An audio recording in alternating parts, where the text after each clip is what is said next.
અજાતશત્રુ આ વિશેષણ આજથી 2,500 વર્ષ પહેલા એક સાથે બે વ્યક્તિને અપાયું. એક હતા પ્રભુવીર અને બીજા હતા કોણિક.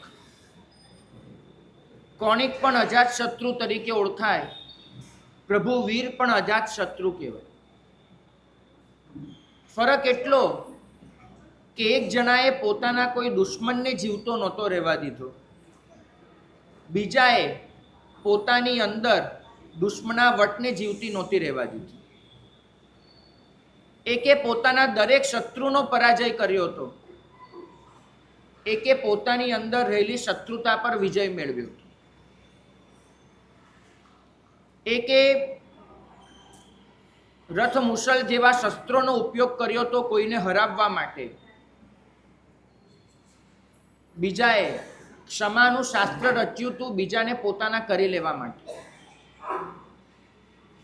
એક જણ સાધનના માર્ગે આગળ વધી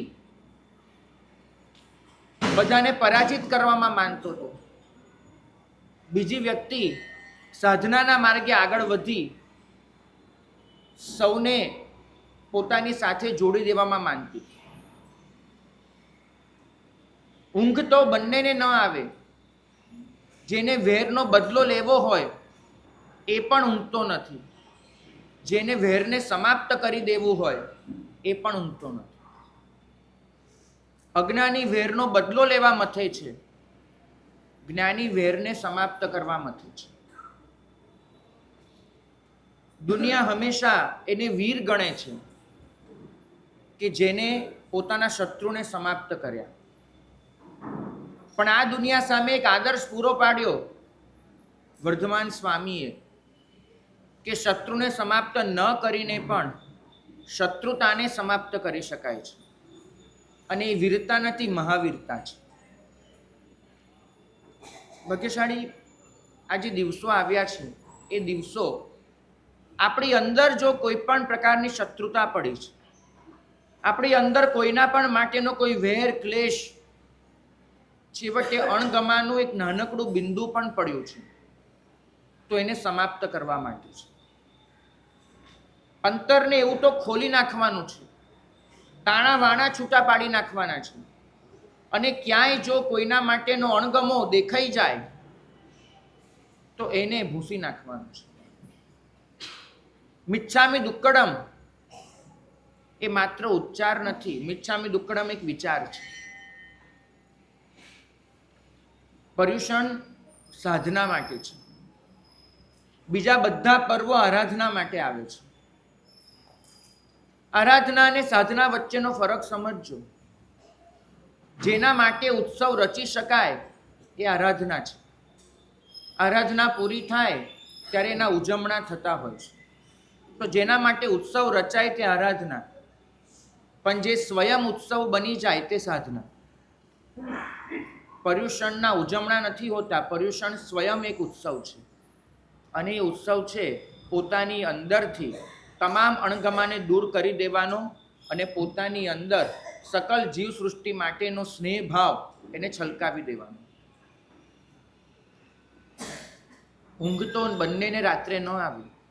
જેના હૃદયમાં વેર પડ્યું હોય એને પણ ઊંઘ ન આવે, જેને વેરને સમાપ્ત કરી નાખવું એને પણ ઊંઘ ન આવે. આપણે વિચારવાનું છે કે આપણા સ્વપ્નમાં કોઈના માટેની મૈત્રી હોય છે કે સ્વપ્નમાં કોઈના માટેનો વેર હોય છે.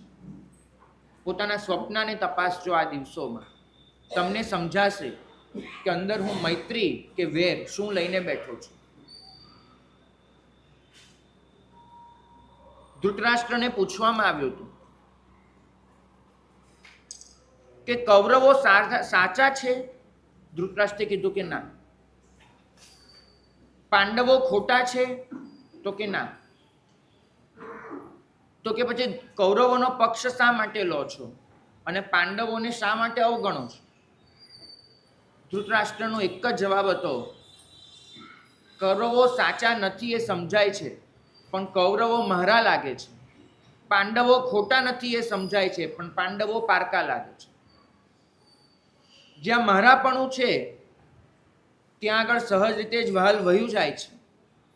જ્યાં પારકાપણું છે ત્યાં આગળ ખબર નહીં મનમાં અણગમો જડાઈ જાય છે.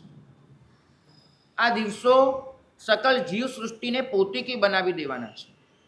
અને જ્યાં એ પોતિકાપણું આવ્યું ત્યાં નક્કી માનજો કે તમારે પછી વેરને સમાપ્ત કરવા જવું નહીં પડે. એ બચશે જ નહીં, એ ક્યાંય ઓગળીને વયું જશે. અજાત શત્રુ બનવાનું પર્વ છે. તમારો શત્રુ જીવતો ન હોય એવું નહીં, તમને કોઈ શત્રુ ન ગણતા હોય એવું પણ નહીં. મહાવીરને શત્રુ ગણનારા બહુ બધા હતા, પણ મહાવીર કોઈને શત્રુ તરીકે સ્વીકારવા તૈયાર નહોતો. તમે મને શત્રુ ગણી શકો છો, હું તો તમને મિત્ર જ ગણીશ. આ મહાવીરનો માર્ગ છે.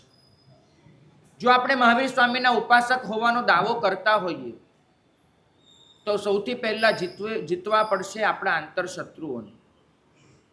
બાહ્ય સ્તરે કોઈ શત્રુ તરીકે દેખાય જ નહીં અને અંદરના શત્રુ સામેની લડત ચાલુ થાય ત્યારે મહાવીરના માર્ગે આપણે પાપા પગલી ભરતા હોઈએ છીએ. અહીં તો માફી માંગવાની આવે ને તો પણ પહેલો પ્રશ્ન એ હોય છે કે ખોટું એને કર્યું હતું, એ આવીને મને કહેશે તો માફ કરી દઈશ ને મિચ્છામી દુક્કડમ દઈ દઈશ. સામે ચાલીને હું શું કામ જોઉં? મેં ક્યાં ખોટું કર્યું છે? અરે હું જાઉં અને એનો જવાબ પણ ન આપે, થઈ ગયું છે મારે સાહેબ 3 વર્ષથી મિચ્છામી દુક્કડમ આપણે કહી દીધું અને આપણે કહીએ તો પણ સામે એનો કોઈ પ્રતિસાદ ન મળે. સાહેબ એવા મિચ્છામી દુક્કડમ નથી કરવા. મિચ્છામી દુક્કડમ માંગે છે તમારી પાસે તમારા અહંકારની સમાપ્તિ. અહંભાવ એટલો ખલાસ થઈ જાય, સામેવાળો તમને ગમે તેવું અપમાન કરી નાખે, તમને જમીનની અંદર દાટી કેમ નથી દેતો, તમારા મનમાં એક જ ભાવ હોય, પાણીથી એ પતલા. આ દિવસો એના છે, ઓગળી જવાના દિવસો છે, વહી જવાના દિવસો છે. યાદ કરજો ગૌતમ સ્વામી આનંદ શ્રાવકને ત્યાં ગોચરી બોરવા ગયા છે. વાતમાં ખ્યાલ આવ્યો, શાતા પૂછવા ગયા કે આનંદ શ્રાવકે સંથારો કર્યો છે, અનશન સ્વીકાર્યું છે. ગૌતમ સ્વામી એની શાતા પૂછવા જાય. આનંદ શ્રાવક સાથે વાર્તાલાપ થાય અને એમાં આનંદ શ્રાવક એક વિધાન કરે કે મને આટલું અવધિ જ્ઞાન થયું છે. ગૌતમ સ્વામીએ આજ સુધી કોઈ ગૃહસ્થને આટલું અવધિ જ્ઞાન જોયું નથી, જાણ્યું નથી. એમને આનંદ શ્રાવકને કહ્યું કે ભાઈ, ગૃહસ્થને આટલું અવધિ જ્ઞાન થવું શક્ય નથી. તમે મૃત્યુ શૈયા પર છો, સંથારો સ્વીકારી લીધો છે, અનશન ગ્રહણ કરી લીધું છે. આ ક્ષણે લોકોમાં પ્રભાવ પાડવાની વૃત્તિનો ત્યાગ કરી દો. તમે મને આટલું અવધિ જ્ઞાન થયું છે એમ કહી લોકોને જે આવર્જિત કરવા માંગો છો, આ ભાવનાનો ત્યાગ કરી દો. તમે ખોટું બોલ્યા છો. અનશન લઈને ખોટું બોલાય નહીં, કેમ કે સંથારો સીજે નહીં, અનશન સૂજે નહીં. અને સામે એ પ્રભુ વીરના શ્રાવક એને ગૌતમ સ્વામીને એટલું જ પૂછ્યું કે સાહેબ, પ્રભુ વીરના શાસનમાં જે સાચું બોલે એને મિચ્છામી દુક્કડમ આપવાના હોય છે કે જે ખોટું બોલે એને આપવાના હોય છે? મને આટલો જ પ્રશ્ન છે. અને જ્યાં સાંભળ્યું, ગૌતમ સ્વામી એક દલીલ નથી કરતા. એક છે સર્વજ્ઞ, એક છે સર્વદર્શી, એક છે મારા ગુરુ, જેની આગળ હું જઈને પૂછી શકું છું અને પૂછીને આ બહસનો ત્યાંને ત્યાં નિવેડો લાવી શકું છું. ગૌતમ સ્વામી ગોચરી લઈ અને સીધા ગયા પ્રભુ વીર પાસે અને જઈને પૂછ્યું. બધા બેઠા છે, બધાની વચ્ચે જ પૂછ્યું કે સાહેબ, મિચ્છામી દુક્કડમ કોને આપવાના? મારે કે આનંદે? કોને આપવાના? અને પ્રભુ વીર બધાની વચ્ચે પ્રથમ ગણધર કે જેને તીર્થ તરીકે ઓળખાવામાં આવે છે. શાસ્ત્રો કહે છે કે તીર્થ તરીકે 2 જ વસ્તુને ઓળખી શકાય. એક શ્રમણ સંઘ, એટલે કે દ્વાદશાંગી પ્રવચનનું પાલન કરનારો શ્રમણ સંઘ, અને 2 પ્રથમ ગણધર, એ તીર્થ કહેવાય. એ પ્રથમ ગણધરને મહાવીર સ્વામી સાક્ષાત ફરમાવી દે છે કે ગૌતમ મિચ્છામી દુક્કડમ તમારે માંગવાનું. આનંદે વિશુદ્ધિ હાંસલ કરી છે કે જે વિશુદ્ધિના બળે આ અવધિ જ્ઞાન સુધી પહોંચી શકે. છઠ્ઠનું પારણું છે. મારા જેવો સાધુ એમ વિચારે કે એકવાર પારણું કરી લઉં, પછી તડકો બહુ થયો, સાંજકના જઈ આવીશ, અથવા કોઈકની જોડે કેવડાવી દઈશ કે આનંદ તમે સાચા હતા. બરાબર. પ્રથમ ગણધર, હજારો શિષ્યોના ગુરુ, સકલ સંઘના પ્રભુ પછીના અધિપતિ, બધાનું શ્રદ્ધેય સ્થાન પાત્રા એક બાજુ મૂકી દીધા. ઉપધી કોઈકને ભળાવી દીધી, નીકળ્યા.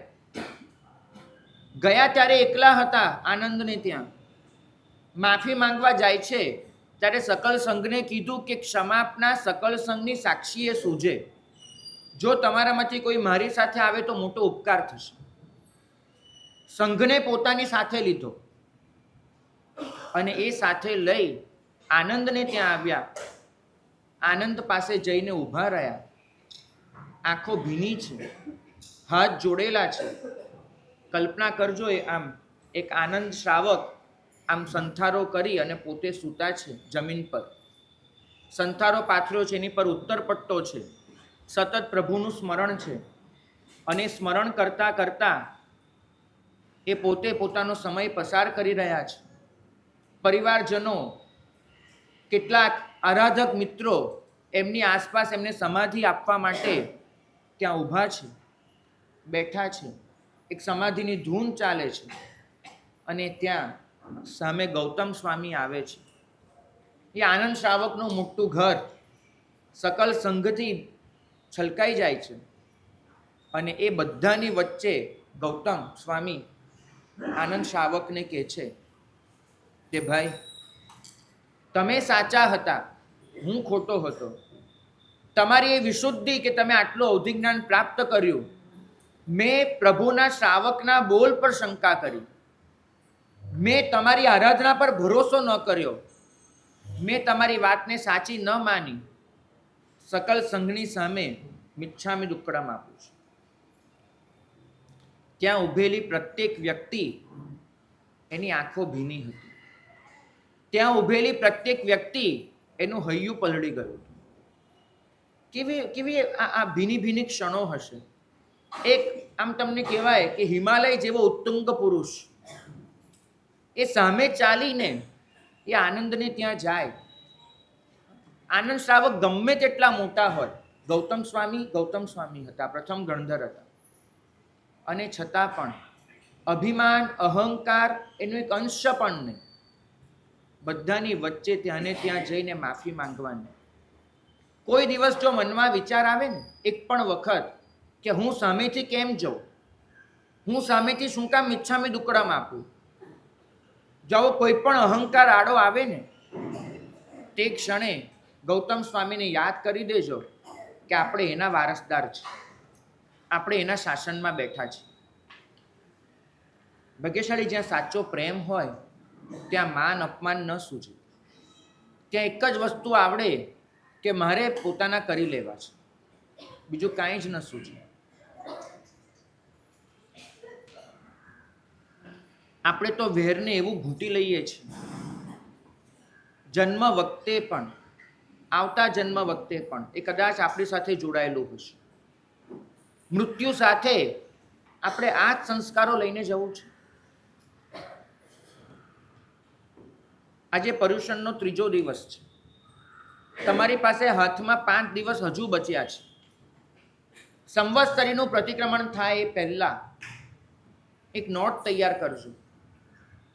એ નોટમાં બધાના નામ લખજો કે જેની જેની સાથે તમારે ધંધાને લીધે, સંબંધોને લીધે, પરિવારને લીધે કોઈ પણ રીતે કોઈક અણગમો થયો છે, કોઈક મનદુખ થયું છે.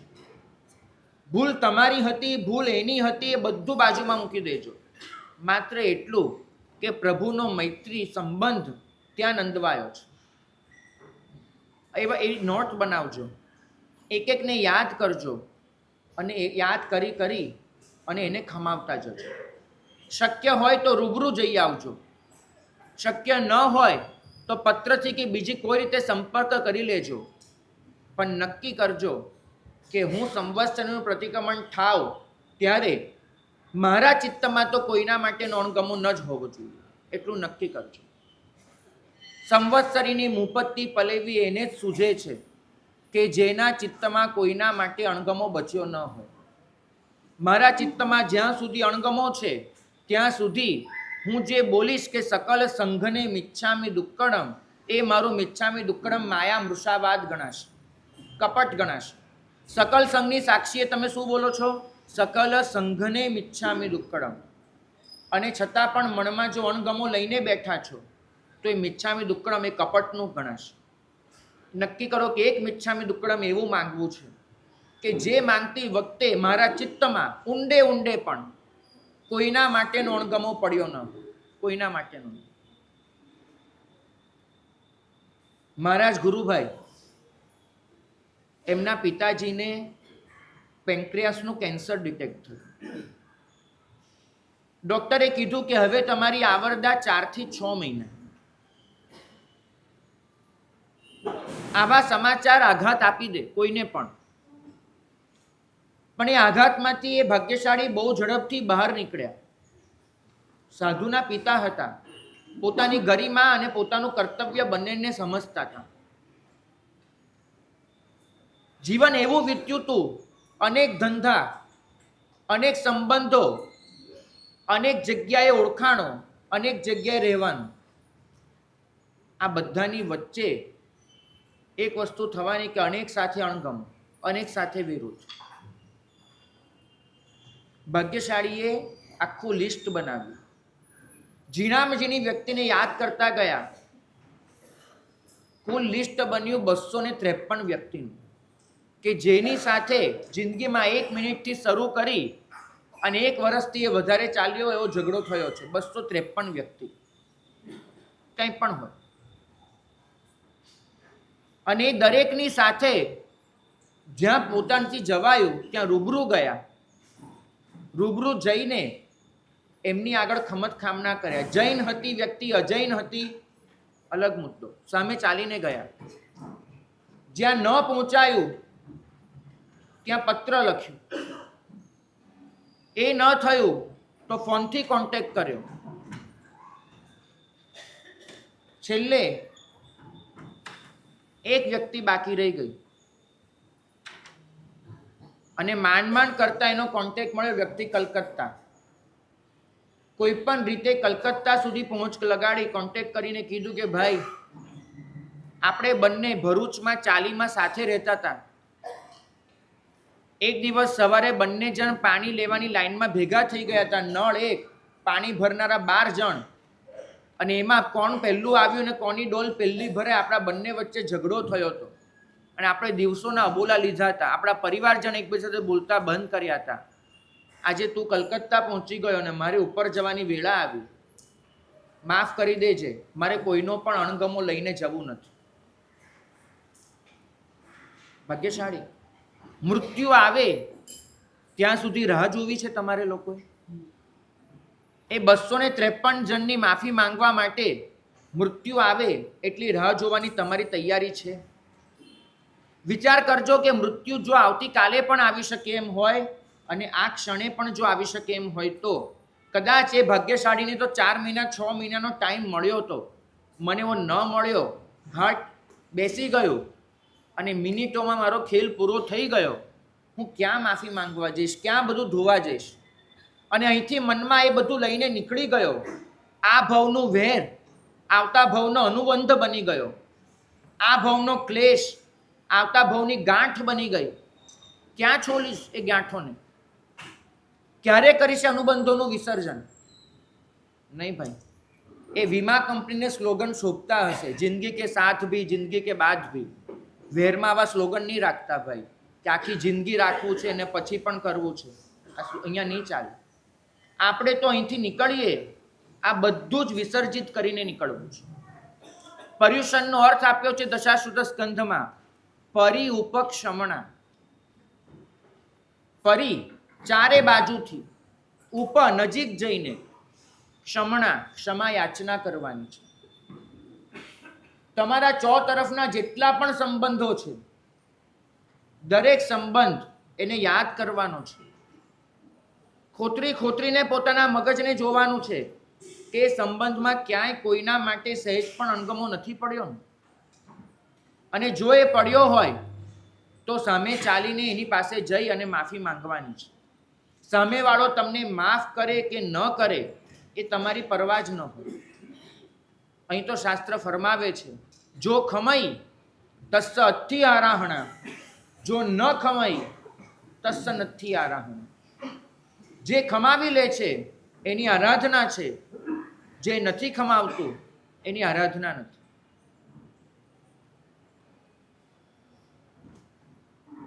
શરીર અને મન એ બંને માટે જે પણ કરીએ ને એ પ્રદૂષણ કહેવાશે. અને આ બંનેની વૃત્તિઓમાંથી મુક્ત થઈને જે કરીએ પર્યુષણ કહેવાશે. મનને બહુ પ્રદૂષિત કર્યું છે આ બધા જ વેરઝેરથી. બહાર નીકળવા માટે આ પર્વ મળ્યું છે. 5 દિવસ જો સાધી લીધા તો 6થા દિવસે એ સિદ્ધિ હશે. ક્રોધના પરિણામ કેટલા ભયંકર હોઈ શકે એની પરાકાષ્ઠા જોવી હોય તો એક કથા લખી છે કરટ અને ઉત્કરટ મુનિની. જૈન શાસનમાં જે 10 મોટા અચ્છેરા થયા એના સિવાય 500 નાના નાના અચ્છેરા થયા છે. 500 ઘટના એવી બની છે કે જે નાના નાના અચ્છેરા તરીકેની છે. જેમ કે નંદીસેન મુનિ 10 પૂર્વધર હતા તો પણ સંસારમાં પાછા આવ્યા, અચ્છેરું છે.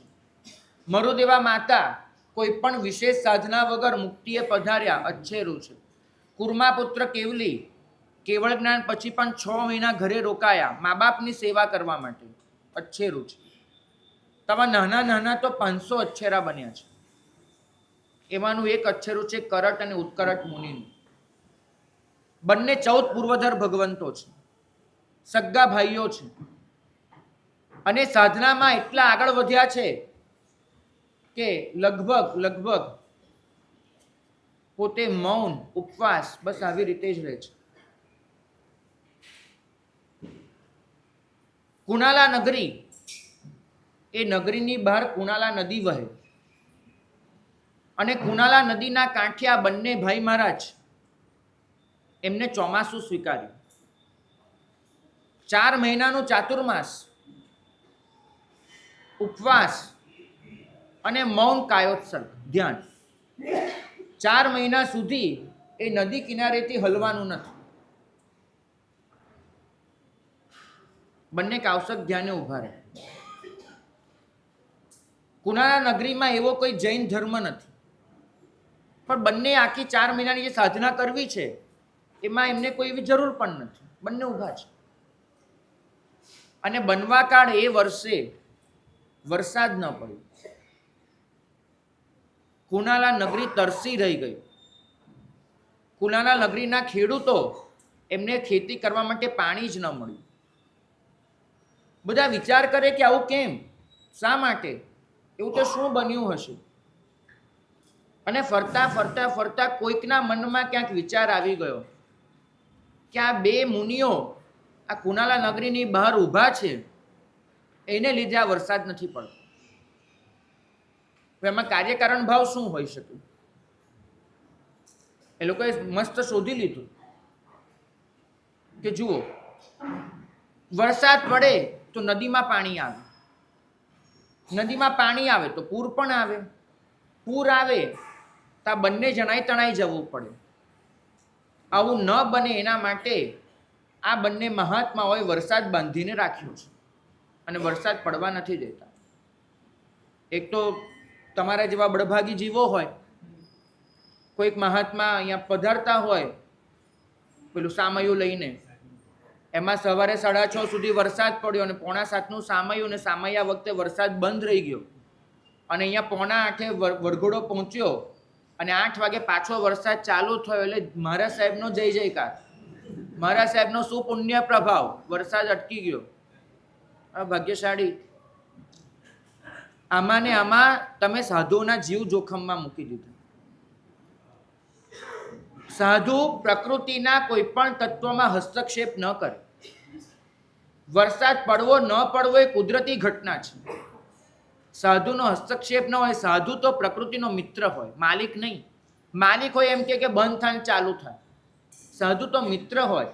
એ પોતાની રીતે વરસાદ સાથે પોતાનું સેટિંગ ગોઠવી લે. વરસાદને ચાલુ બંધ કરવા ન જાય, એ પોતાની સાધનાને એ પ્રમાણે સેટ કરી. પણ આવી જે વાતો થાય એને પરિણામે કુનાલાવાસીના મનમાં આવી ગયું કે મારા સાહેબને લીધે વરસાદ નથી પડતો. અને આ વસ્તુ એટલી ઘૂંટાઈ, એમને થયું કે આ બંનેને અહીંથી વિહાર કરાવી દેવો પડે. એ વિહાર કરશે તો વરસાદ પડશે.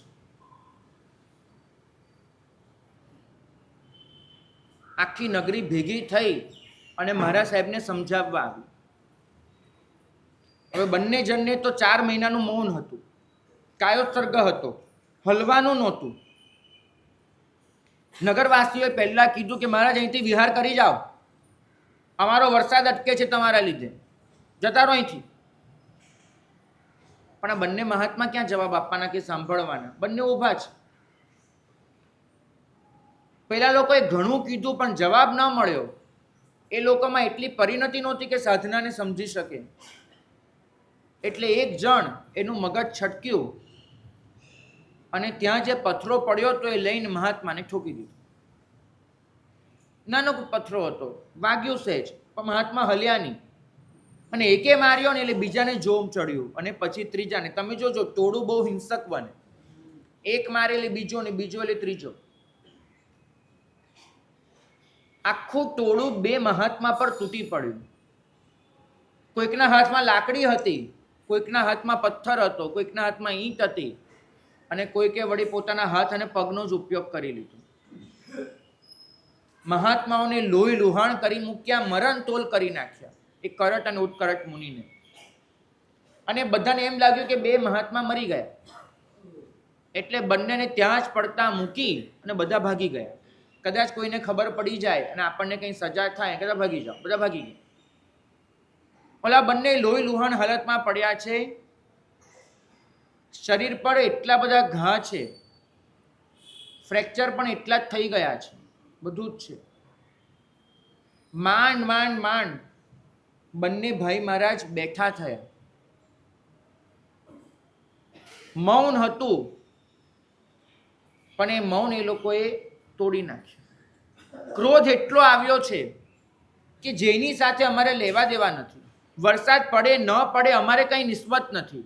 જે થવું એ થાય, પણ વગર લેવા દેવાનું. આ લોકો અમને આટલું મારી જાય, આટલું કરી જાય, કોઈ મતલબ વગરનું. છેક મરણ પામીએ ત્યાં સુધીનું. હવે દેખાડી દેવું છે એમને. વરસાદ જોઈએ છે, વરસાદને દેખાડી દેવું છે. અને કરટ એના મોઢામાંથી નીકળ્યું, એ મુનિના મોઢામાંથી, કે વર્ષ મેઘ કુણાલાયા. એ વરસાદ તો આ કુણાલા નગરી પર વરસી પડ. વર્ષ મેઘ કુણાલાયા. અને ઉત્કરટ મુનિ એને સૂર પુડાવ્યો. દિનાની 10 પંચચ, 15 દિવસ સુધી વરસશે. પૂરા 15 દિવસ વરસી પડશે. કરટે ત્રીજું વાક્ય કીધું, મુસલમાન ધારાભી. દદુડી નહીં, છાંટા નહીં, સાંબેલા ધારે વરસ છે.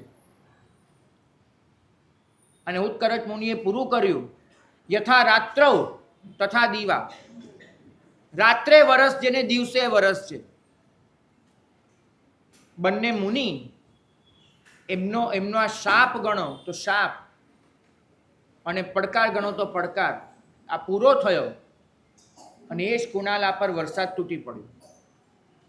રોકનાર નહોતા, પણ ક્રોધ આવ્યો. સાધના હતી, સાધનાનું પરિણામ પણ હતું. શાપ આતા જ વરસવાનું ચાલુ થયું. શાસ્ત્રો લખે છે કે 15 દિવસે વરસાદ અટક્યો ત્યારે એ કુણાલા નગરીમાં ઘાસનું એક તણખલું નહોતું બચ્યું. એ પાણીના પ્રવાહમાં એક જેને તમે જીવતું તત્વ ગણી શકો એ નામની કોઈ જ વસ્તુ નહોતી બચી. આખી કુણાલા સાફ થઈ ગઈ હતી 15 દિવસના પ્રવાહમાં. કુનાલા નગરી એનો સામૂહિક વિનાશ. પરિણામ એ આવ્યું કે બંને ભાઈ મહારાજ આટલી સાધના છતાં પણ 7મી નરકે ગયા બંને જણ, આ આલોચના કર્યા વગર. ભાગ્યશાળી ક્રોધના પરિણામ વિચારજો. મનમાં આવેલો ક્રોધ તમારી સાધનાને ખાઈ તો નહીં જાય ને? કોઈ વિશેષ સાધના એવી છે નહીં કે જેના બળે ટકી શકીએ. અને જો એ સાધના આવા ક્રોધથી ખવાઈ ગઈ તો શું કરશું? ક્રોધે ક્રોડ પુરવતાનું સંયમ ફળ જાય. મતલબ શું સમજવાનું? 1 કરોડ પૂર્વનું ચારિત્ર પાલન કરો અને જે મનની શુદ્ધિ સાધી શકાય ક્રોડ પૂર્વના ચારિત્ર પાલનથી, એ શુદ્ધિ અંદરનો ક્લેશ એક ક્ષણમાં ખતમ કરી શકે છે. ક્રોધથી બચવાનો એક જ રસ્તો છે કે દરેક વસ્તુને હળવાશથી લેતા શીખો. દરેક વસ્તુને બહુ સેન્ટી નહીં બની જાઓ, એટલા સંવેદનશીલ નહીં બની જાઓ કોઈ કાંઈ કહે અને અંદરથી લાગી જાય. થોડું હળવાશ રાખો. બોલે ને એને થોડું વહી જવા દો. દરેક વસ્તુની મનમાં નોંધ લેવી જ પડે એવું કંઈ જરૂરી નથી હોતું. અહીં તો જમાલીએ સ્વયં પ્રભુ વીરને નહોતા છોડ્યા. સગ્ગો જમાય એ પ્રભુ વીરને ગમે તેમ કહીને નીકળ્યા હતા. તો મારું અને તમારું તો એ પુણ્ય ક્યાંથી કે બધા આપણને આદર અને માન સન્માન જ આપ્યું. તુકારામની વાત કરું. અભંગો કર્યા કરવાના, ભક્તિ કર્યા કરવાની, ઘરમાં કશું ધ્યાન આપે નહીં. તે ઘરમાં ખાવાનું બધું જ ખલાસ.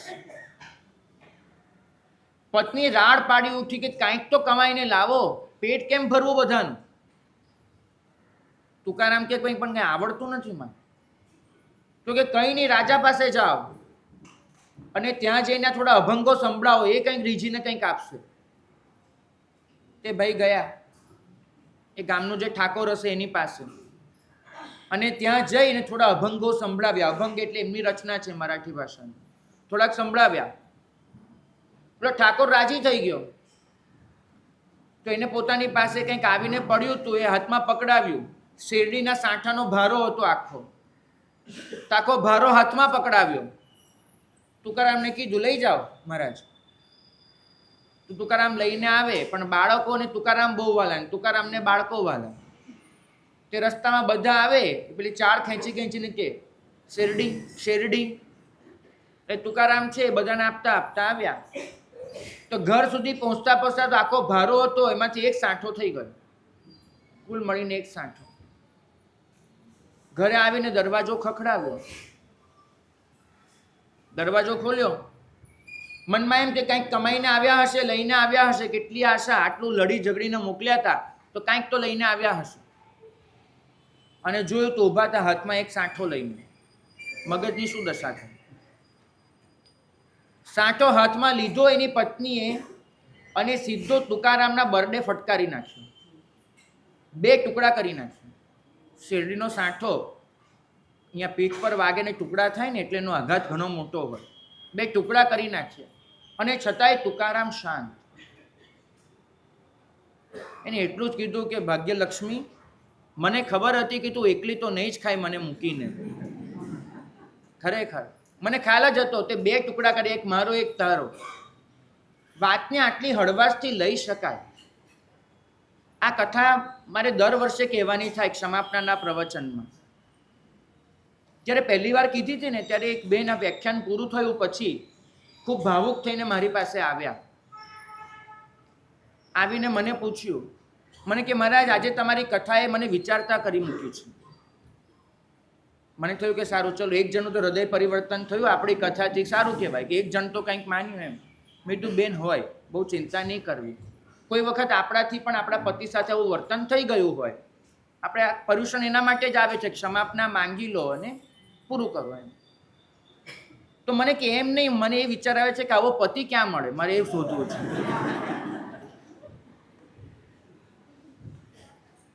ભાગ્યશાળી કદાચ આવું બને છે હળવાશથી લેવાનું જિંદગીમાં આપણે શીખ્યા જ નથી. પરિણામ એ આવે છે, કન્નં ગયા દુમ્મણિયમ જનંત.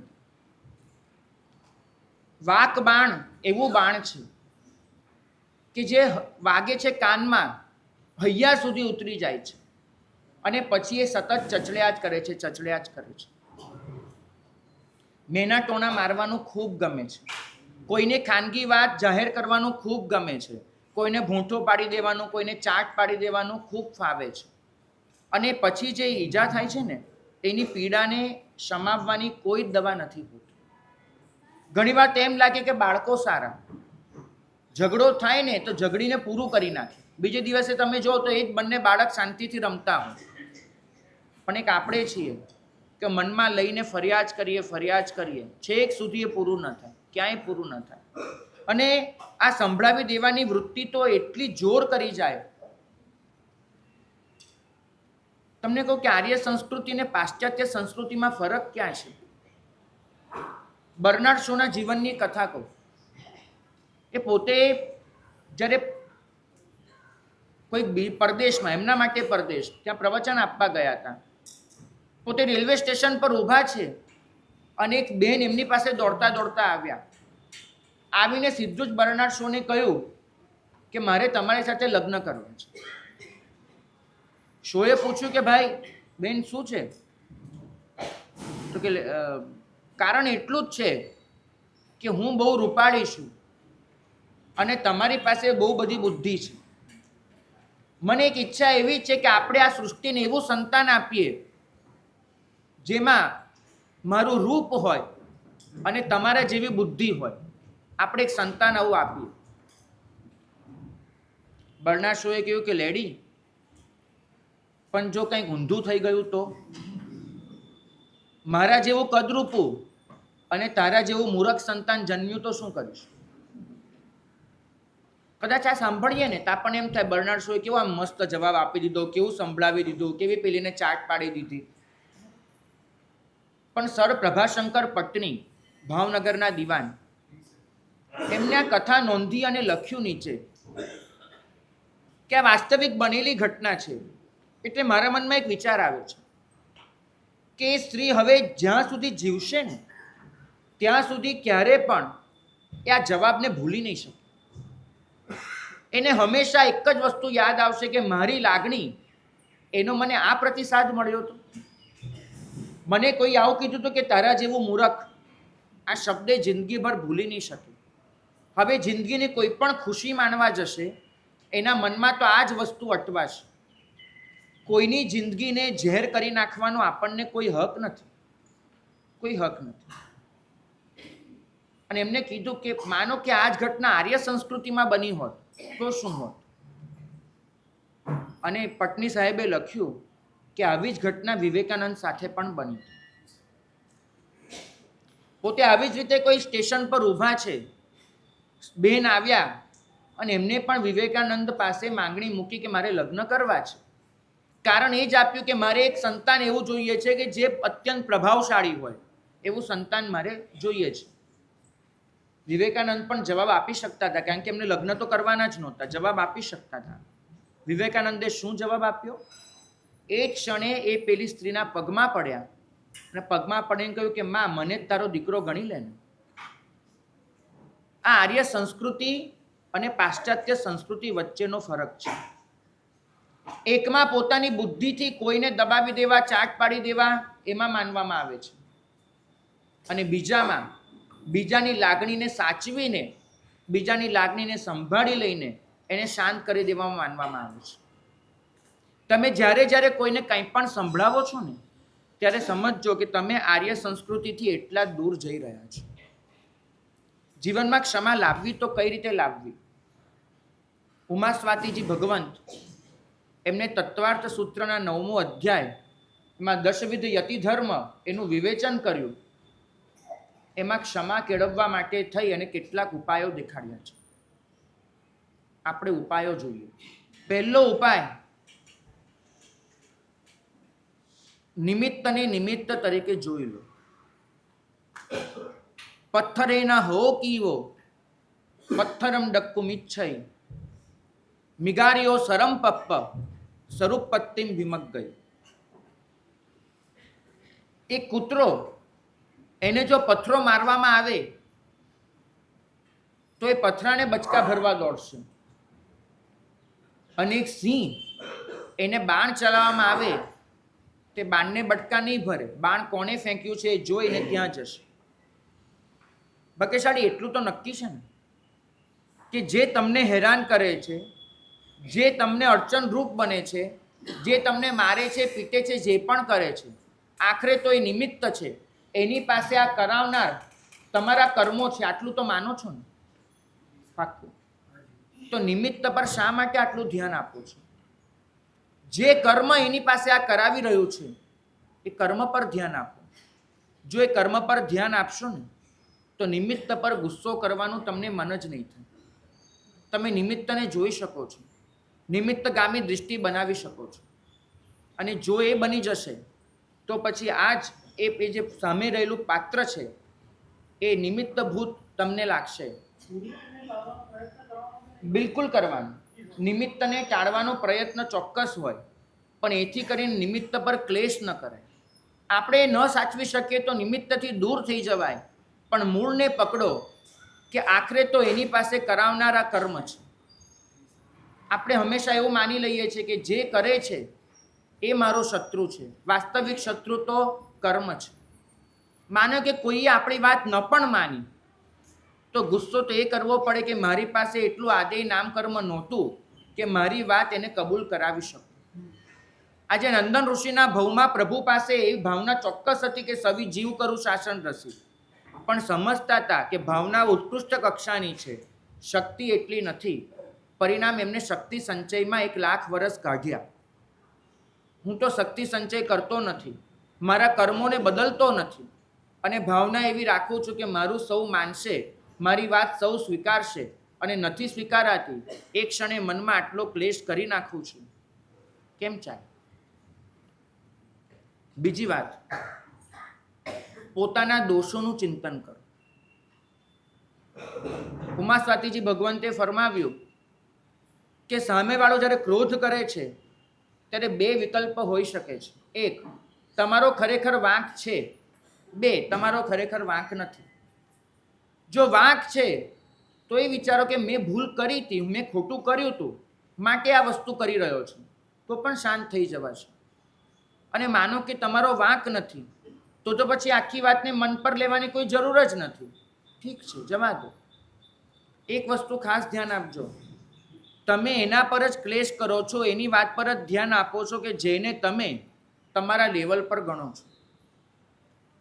માનો તમે અહીંથી ચાલીને આવો છો અને રસ્તામાં કોઈ ભિક્ષુક બેઠા છે, રસ્તામાં કોઈ સાવ જેને તમે તમારા લેવલે નથી ગણતા એવો કોઈ માણસ બેઠો છે, અને તમે અહીંયા આવો છો ચાલતા ચાલતા કે સ્કૂટર લઈને, અને એ તમને ગમે તેમ બોલે છે, અરે નાલાયક, પાગલ, વગેરે વગેરે કંઈ પણ બોલે છે તમને, તમે એના પર ધ્યાન આપવા બેસશો?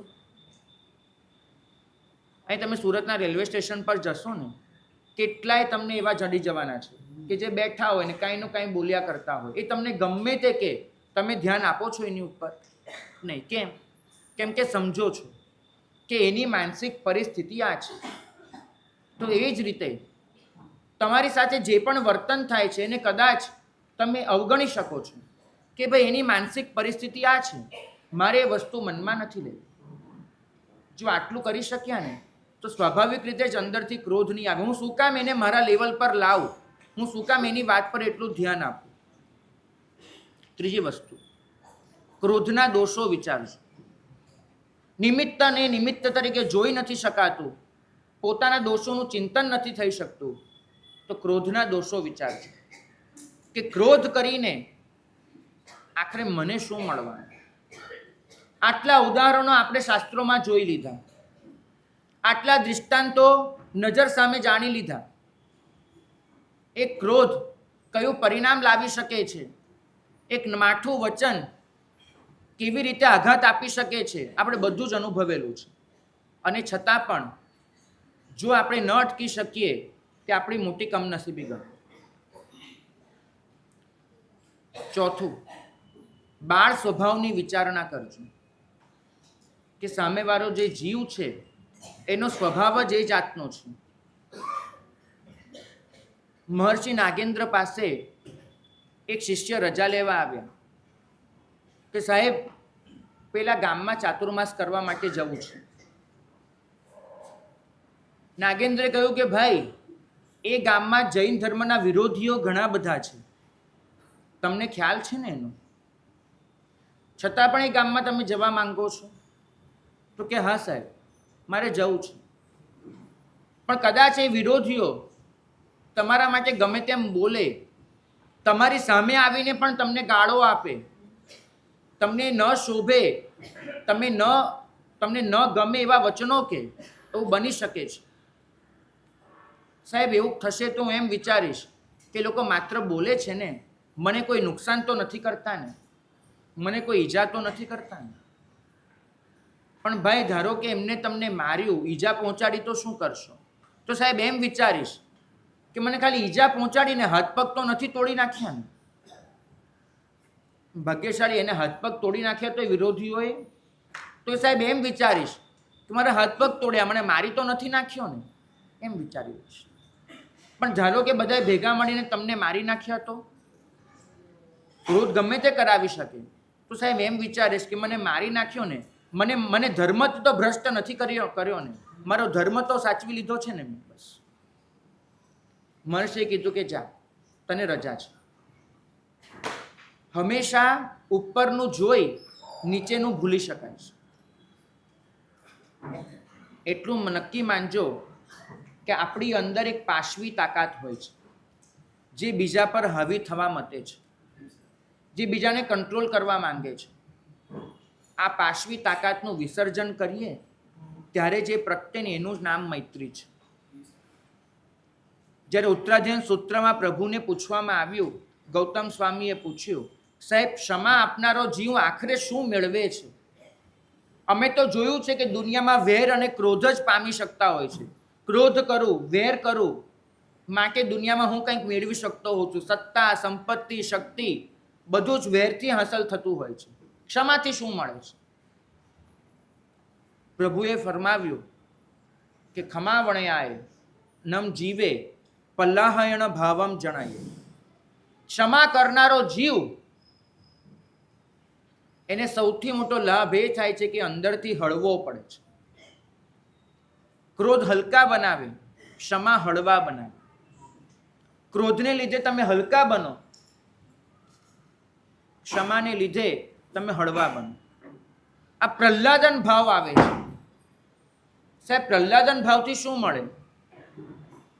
તો પ્રહલાદન ભાવમાં વર્તતો જીવ એ સકલ જીવ સૃષ્ટિને પોતાનું મિત્ર ગણે છે.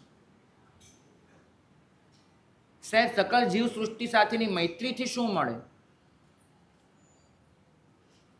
તો એક એવી પ્રસન્નતા મળે છે કે જે પ્રસન્નતાને કોઈ લૂંટી શકતું નથી, કોઈ છીનવી શકતું નથી, કોઈ ચોરી શકતું નથી, કોઈ ઝૂંટવી શકતું નથી. એવી પ્રસન્નતા એ જીવને મળે છે.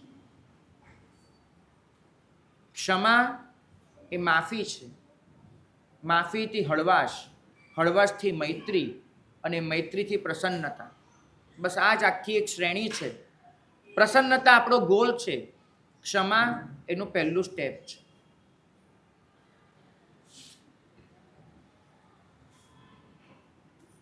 તકલીફ શું થાય છે? તમે દરજી પાસે જાઓ ને ત્યારે દર વખતે તમારું નવું માપ લેવડાવવું છે. ચરબી થોડી વધી હોય અથવા તો ખભા થોડા લબડી પડ્યા હોય, થોડી ચુસ્તી આવી હોય, થોડી ચુસ્તી ઓછી થઈ હોય, કપડું સીવડાવતી વખતે દર વખતે દરજી પાસે નવું માપ લેવડાવો અને એ પ્રમાણે કપડું સીવડાવો. જૂના માપ ચલાવતા પણ નથી. પણ વ્યક્તિ સાથે કામ પાડવાનું આવે ને ત્યારે બધા જૂના માપદંડો જ યાદ રાખો. ત્યાં નવું માપ ન લો.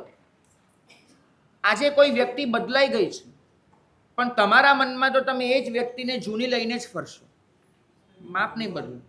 હા, ગમવા લાગે છે 100%. માફ કરજો. અમારા એક વડીલ આચાર્ય ભગવંત હતા નંદન સુરી મહારાજ. એમને ક્યારેક કોઈકે સભામાં પૂછ્યું કે સાહેબ દુર્જન, સજ્જન અને સંત ત્રણ વચ્ચેનો ફરક સમજવો છે, બરાબર? નંદનસુરી મહારાજે કીધું કે ભાઈ તને કાયમ માટે યાદ રહી જાય એવો એક ફરક દેખાડી દો. દુર્જન માણસ એ કે હંમેશા બધાનો ભૂતકાળ યાદ કરે. દુર્જન હોય ને એ માણસ ગમે તેટલો બદલાય પણ યાદ તો ઓલું જ કરે કે તે આવું કર્યું હતું, તું આવો હતો ને પેલો આવો હતો. દુર્જનની વ્યાખ્યા એ કે હંમેશા બધાનો ભૂતકાળ જુએ. સજ્જન બધાનું વર્તમાન જુએ કે અત્યારે કેવો છે ભાઈ. હશે એનો ભૂતકાળ મલિન હોઈ શકે, ખરાબ હોઈ શકે, અત્યારે કેવો છે, અત્યારે સારો છે, કરે છે, બસ આપણે એને સારો ગણવો છે, એને સહાય કરવી છે. અને સંત બધાનું ભવિષ્ય જુએ. તમે જઈને ઊભા રહો ત્યારે તમારો વર્તમાન નહીં જુએ, ભૂતકાળ તો યાદ જ ન કરે, એ જુએ કે તમને શું બનાવી શકાય છે. રોહિણીઓ ગયો કે દ્રઢ પ્રહારી ગયો, જે પણ મહાવીર સ્વામી પાસે ગયા, મહાવીર સ્વામી એમનો ભૂતકાળ જોયો? મહાવીર સ્વામી એમનો વર્તમાન જોયો? નહીં. મહાવીર સ્વામી જોયું તો એમનું ભવિષ્ય. દુર્જન ભૂતકાળ જુએ, સજ્જન વર્તમાન જુએ, સંત ભવિષ્ય જુએ.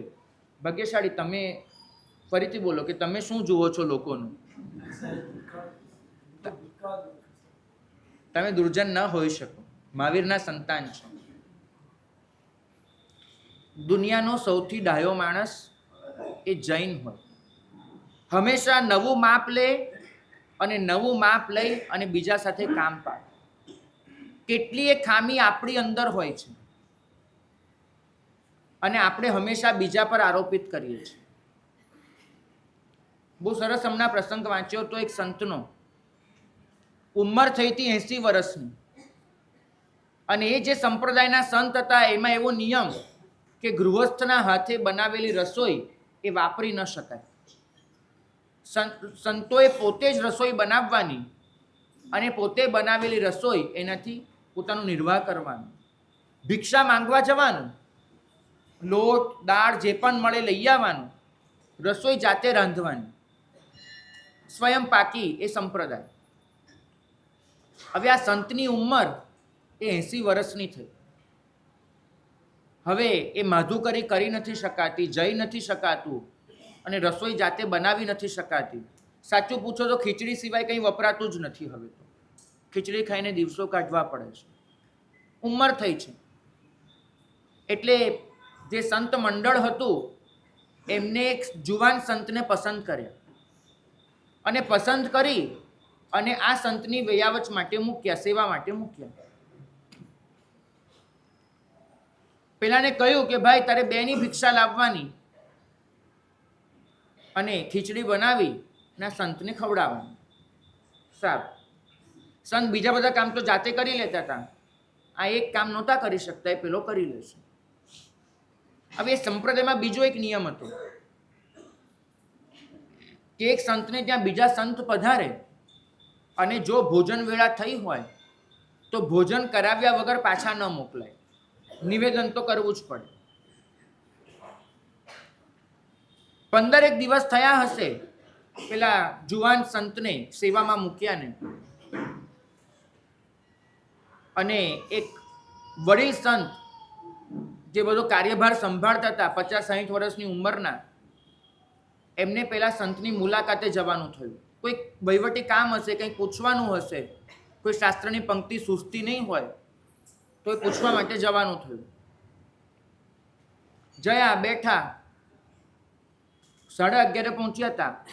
મનમાં એવું હતું કે 11:30 થી 12:30 વાત કરીશું, 12:30 સાથે મળી અને વાપરી લઈશું અને પછી હું નીકળી જઈશ. પણ વાતમાં ને વાતમાં 12:30 થયા, 1 થયો, 1:30 થયો. પેલા 80 વર્ષના સંત માટે, બુજુર્ગ સંત માટે ખીચડી બનેલી પડી છે તપેલીમાં. પેલો જુવાન સાધુ એ બનાવીને નીકળી ગયો છે. એને પોતાને તો બીજું કંઈ પણ વાપરવાનું હશે તો મહારાજ માટે ખીચડી બનાવીને નીકળી ગયો છે. તપેલી પડી છે પણ પેલા વડીલ સંત બોલે જ નહીં, ખીચડી ખાવાનું કહે જ નહીં. આ સંતને બહુ જ આશ્ચર્ય થયું કે શાસ્ત્રના આટલા જાણકાર, મર્યાદાના આટલા પાલક, એ સંત કહે પણ નહીં. હશે 1:30 વાગ્યો, 1:45 વાગ્યા, અને છેવટે ભૂખ્યા નીકળી જવું પડ્યું. નીકળી તો ગયા, ભૂખ્યા રહેવાનો રંજ નહોતો, પણ મનમાં રહી ગયું કે આ વળી કેવું કે મને ખાવા માટે કીધું જ નહીં. 5 દિવસ રહીને જાણી જોઈને ફરી આવ્યા. એક ટાઈમ કે આજે કે છે, બેઠા કર્યા, આજે તો 2:30 વાગે. ન પેલા સંતે ખાધું, ન ખાવાનું કીધું. છેવટે પોતે થાકીને નીકળી ગયા. 5-7 દિવસ રહીને ત્રીજી વાર આવે કે આજે તો પત્તો લગાડીને જવું છે કે આ છે શું. અને 12:30 પોણો વાગ્યો એટલે સામેથી જ કીધું કે સંત ખાવું નથી, ચલો તમારા માટે બન્યું તો છે ને, આ ખીચડી બીજડી કંઈક તો બનાવી હશે, ચલો વાપરી લઈએ. અને પેલા બુઝુર્ગ સંત એને હાથ જોડી દીધા કે જો ભાઈ, જ્યાં સુધી જાતે ભિક્ષા લાવતો હતો ને ત્યાં સુધી લાવીને બધાને ખવડાવતો હતો. હવે મેં બંધ કરી દીધું છે. કોઈકનું લાવેલું ખાઉં છું. આ ખીચડીમાં હું કોઈને ભાગ નહીં પડવા દઉં. તમે તમારી રીતે ખાઈ શકો એમ છો, ભિક્ષા લાવી શકો એમ છો, બહાર જઈને ખાઈ લેજો, હું નહીં ખવડાવું. થોડા સંતને તો આઘાત લાગી ગયો. મહારાજ તમે, અરે આ તો અતિથિ સત્કારની ભાવના, અતિથિ દેવો ભવની આપણી સંસ્કૃતિ, અને તમે ના પાડો? ના બને. હું તો જમીને જ જવાનો, એમને નીકળવાનો જ નથી. પેલા સંત નાના કહેતા રહ્યા અને આ સંતે પોતાની થાળી ભરી લીધી, બેસી ગયા. ઓલા સંત એટલી આજીજી કરે કે ભાઈ રહેવા દો, પણ નહીં, બેઠા ખાવા માટે. અને કોળિયો લઈને પહેલો મોઢામાં મૂક્યો અને 2 કાંકરીથી દાળ તૂટી ગયું લાગ્યું. જાણે જે સણકો આવ્યો દાળમાં, જ્યારે કાંકરી દબાય ને અહીંથી લઈને અહીં સુધીના સણકા આવી જાય, એવો સણકો લાગી ગયો. 2 કાંકરી પહેલા કોળિયો, માંડ કોળિયો પૂરો કરીને બીજો કોળિયો હાથમાં લઈને જોયો તો બીજી એક કાંકરી હાથમાં આવી. આંખો ફાડી ગયા. સંત, આ ખીચડી 80 વર્ષની ઉંમરે કઈ રીતે ખાવ છો? હવે મને સમજાવ્યું કે મને કહેતા કેમ નહોતા, હવે મને સમજાવ્યું. પેલાની ખેર નથી. સંત સમજી ગયા કે ઓલાને સેવા સોંપી છે, એ સેવા કરવી ફાવતી ન હોય. અમારી સ્કૂલમાં એક નિયમ હતો, અમારા શિક્ષકો છે રજિસ્ટર બનાવવા અમને આપે, બધાના પેલા રોલ નંબર લખવાના, બાજુમાં નામ લખવાના, બરાબર, અને ખાના પાડવાના, એ રજિસ્ટર બનાવવા અમને આપે. અને હું બહુ તન્મયતાથી, એકાગ્રતાથી કામ કરું. 1 મહિનો કદાચ 1લી તારીખે મારે જવાનું નહોતું થયું તો મારા બદલે મારા એક મિત્રને કામ સોંપ્યું હતું. હું પાછો આવ્યો, બીજા મહિનાથી બેને રજિસ્ટર મને જ પકડાવ્યું. એટલે મેં કીધું કેમ? તો ગયા મહિનાનું રજિસ્ટર બેને મારી સામે ખોલીને મૂક્યું કે જો પેલાએ કેવું કામ કર્યું છે. રિસેસમાં મેં પહેલાને પકડ્યો, મેં કીધું ભાઈ તું આવું ખરાબ કામ કરે એવો તો નથી. મને કે એક વખત એવું કરવાનું, બીજી વાર કહે જ નહીં, આપણને કહે જ નહીં.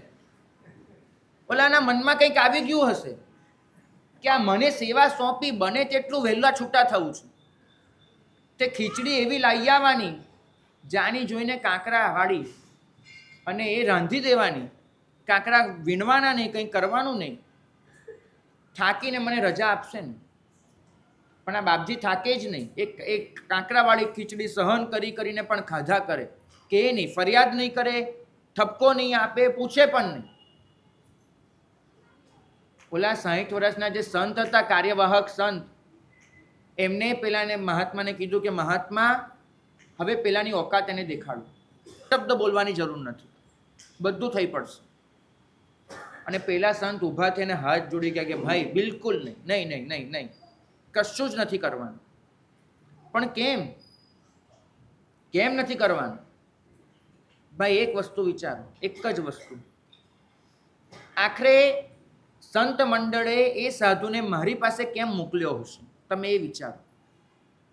એનો આવો સ્વભાવ છે, એની ક્યાંક ઝાંખી તો પેલા લોકોને થઈ જ ગઈ હોય ને, કે કોઈક રીતે તો ખબર પડી જ ગયો કે આવો સ્વભાવ છે. આખરે સંત મંડળના મનમાં એમ હશે કે આ મારી પાસે આવશે, મારી સાથે રહેશે તો કાંઈક શીખશે, કાંઈક એના પરિણામ બદલાશે, ક્યાંક એનું અંતર પલળશે, બદલાશે.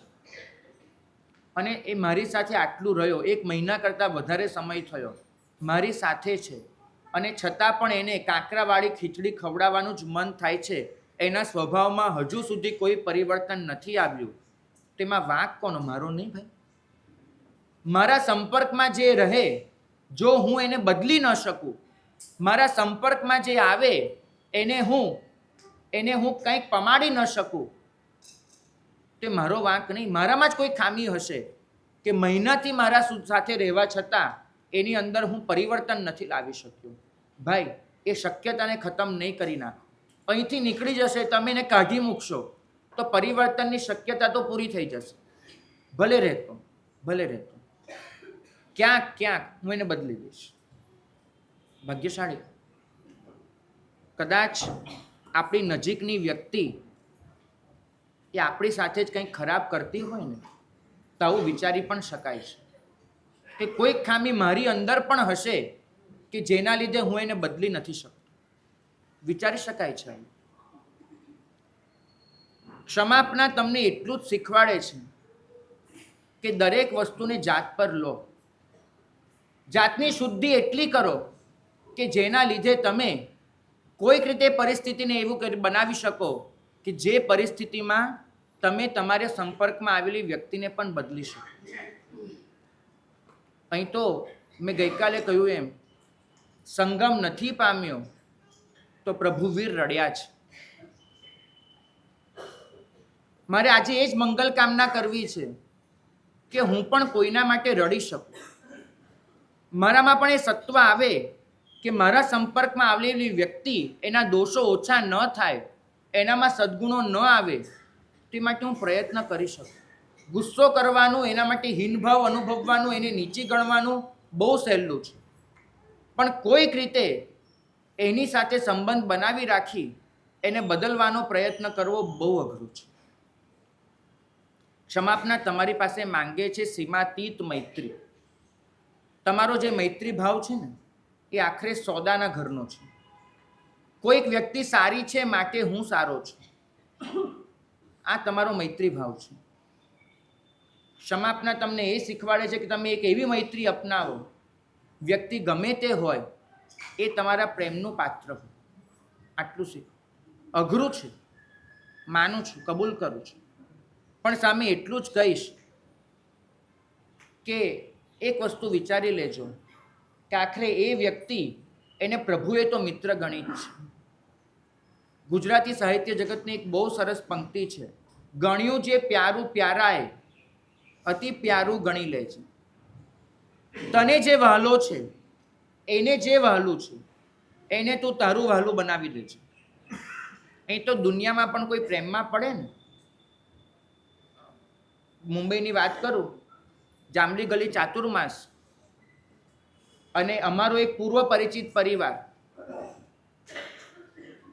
એનો છોકરો પૂજા કરવા જ ન જાય, કેમે કરીને પૂજા કરવા જ ન જાય. મા બાપે ઘણું સમજાયું, મારા ગુરુ ભગવંતે બી સમજાવેલું, પણ જાય જ નહીં. અને અચાનક એક દિવસ મારી પાસે આવ્યો, પૂજાના વસ્ત્રોમાં હતો, વંદન કર્યા, સારું થયું. બીજે દિવસે પૂજાના કપડામાં આવ્યો, ત્રીજે દિવસે આવ્યો. એટલે મેં એને પૂછી લીધું કે ભાઈ, આટલું પરિવર્તન કેવી રીતે આવ્યું તારામાં? મને એમ કે કોઈ ગુરુ ભગવંતનો સંપર્ક કે કાંઈક થયું હશે, કાંઈક એને પૂજાની લાગણી જાગી હશે. તો મને કે મારા સગાઈ થઈ છે અને શરત એટલી છે કે જો પૂજા ન કરું, એનો ફોટો ન મોકલું, ત્યાં સુધી મારી સાથે વાત નથી કરતી.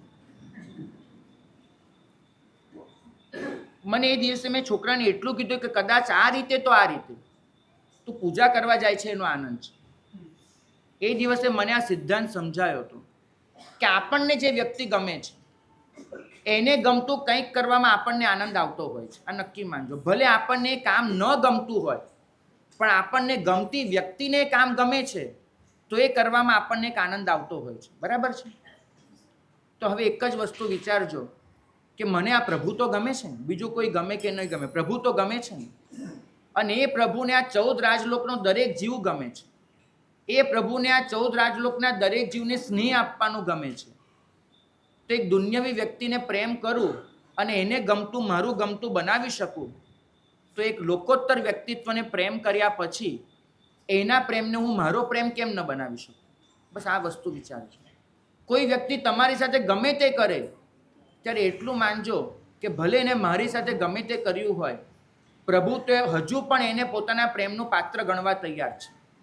અને પ્રભુ જો એને પ્રેમનું પાત્ર ગણતા હોય તો મારા લિસ્ટમાંથી એ વ્યક્તિનું નામ હું કેવી રીતે કમી કરી શકું, એને બાકાત કરી શકું? તમારી અંદર એ પ્રેમ જગાડજો, તમારી અંદર એ મૈત્રી ભાવનો વિકાસ કરજો કે જે મૈત્રી તમને એ સ્થાન પર મૂકી શકે કે જે સ્થાન પર તમે પ્રભુના પ્રેમનો અનુભવ કરી શકો, પ્રભુના પ્રેમને પોતાની અંદર ઝીલી શકો. આજના દિવસે યાદ કરવા છે ધર્મસાગરજી ઉપાધ્યાયને.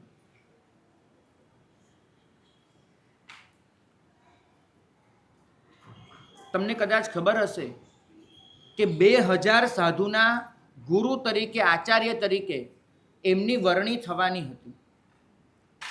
દાનસુરી દાદા એમને ધર્મસાગરજીને બોલાવીને કીધું કે મારે તમને ગચ્છપતિ બનાવવા છે. ધર્મસાગરજીએ કીધું કે સાહેબ, આપનું વાત્સલ્ય એ મારી અપાત્રતાને દૂર ન કરી શકે. બરાબર સાંભળજો, આપનું વાત્સલ્ય મારી અપાત્રતાને દૂર ન કરી શકે. સાહેબ, આપને હું લાયક લાગતો હોઈશ કદાચ ગચ્છાધિપતિ બનવા માટે, પણ વાસ્તવિક રીતે મારામાં એ લાયકાત નથી. મારા ચિત્તમાં ક્રોધ રહે છે અને મારો સ્વભાવ ઉતાવળિયો છે. જેનો સ્વભાવ આવી રીતે ઉતાવળિયો હોય, સાહેબ, એને ગચ્છપતિ ન બનાવે. પોતાના સ્વભાવનું આવું વિશ્લેષણ કોની પાસે હોય? વિચાર તો કરજો. અહીં તો એવું બને છે કે દમયંતી પેલી માળા લઈને નીકળે ને તો ડોકું નમાવીને 1000 નળ ઊભા હોય છે કે આપણા ગળામાં માળા આવી જશે. જસ લેવા માટે બધા જ રેડી હોય છે. અહીં તો સામે ચાલીને આપવામાં આવે છે 2000 સાધુના ગચ્છાધિપતિ, તપગચ્છપતિ પણ ના પાડી દીધું. સાહેબ, હું લાયક નથી. તો કોને બનાવીશું? સાહેબ, હીર હર્ષને બનાવો, બહુ લાયક જીવ છે. આપની મરજી, આપને કોને બનાવવા, પણ આપ મને પૂછો છો તો હું હીર હર્ષનું નામ આપીશ. હીર હર્ષ એટલે આગળ જતા હીર વિજય સુરી મહારાજ બન્યા તે. પણ ભાગ્યશાળી એ તમારાથી પર્યાયમાં નાના છે. એ ગચ્છપતિ બને, આચાર્ય બને, તમારી એની આજ્ઞા માનવાની થશે, તમારે એની નિશ્રામાં રહેવાનું થશે. સાહેબ, કબૂલ છે. પણ તપગચ્છને એક અધિપતિ એવા મળવા જોઈએ કે જે સંપૂર્ણ સમર્થ હોય. હું એની આજ્ઞામાં રહીશ, હું એની નિશ્રામાં રહીશ, એની આજ્ઞા પાડીશ, એને ગચ્છપતિ બનાવો. આ ધર્મસાગરજી ઉપાધ્યાય પોતે મેળતા પધાર્યા છે, રાજસ્થાન મેળતા. અને એ વખતે મેળતાનો જે સંઘ એવો સક્ષમ અને સમર્થ સંઘ, અને મેળતાનો કારભાર એટલો મોટો, એ મેળતાના કારભારમાં નાના મોટા મળી અને 50 મંત્રીઓ છે, અને 50માં મેજોરિટી જૈન છે. જૈનોએ હંમેશા મંત્રી પદ સાચવ્યું છે.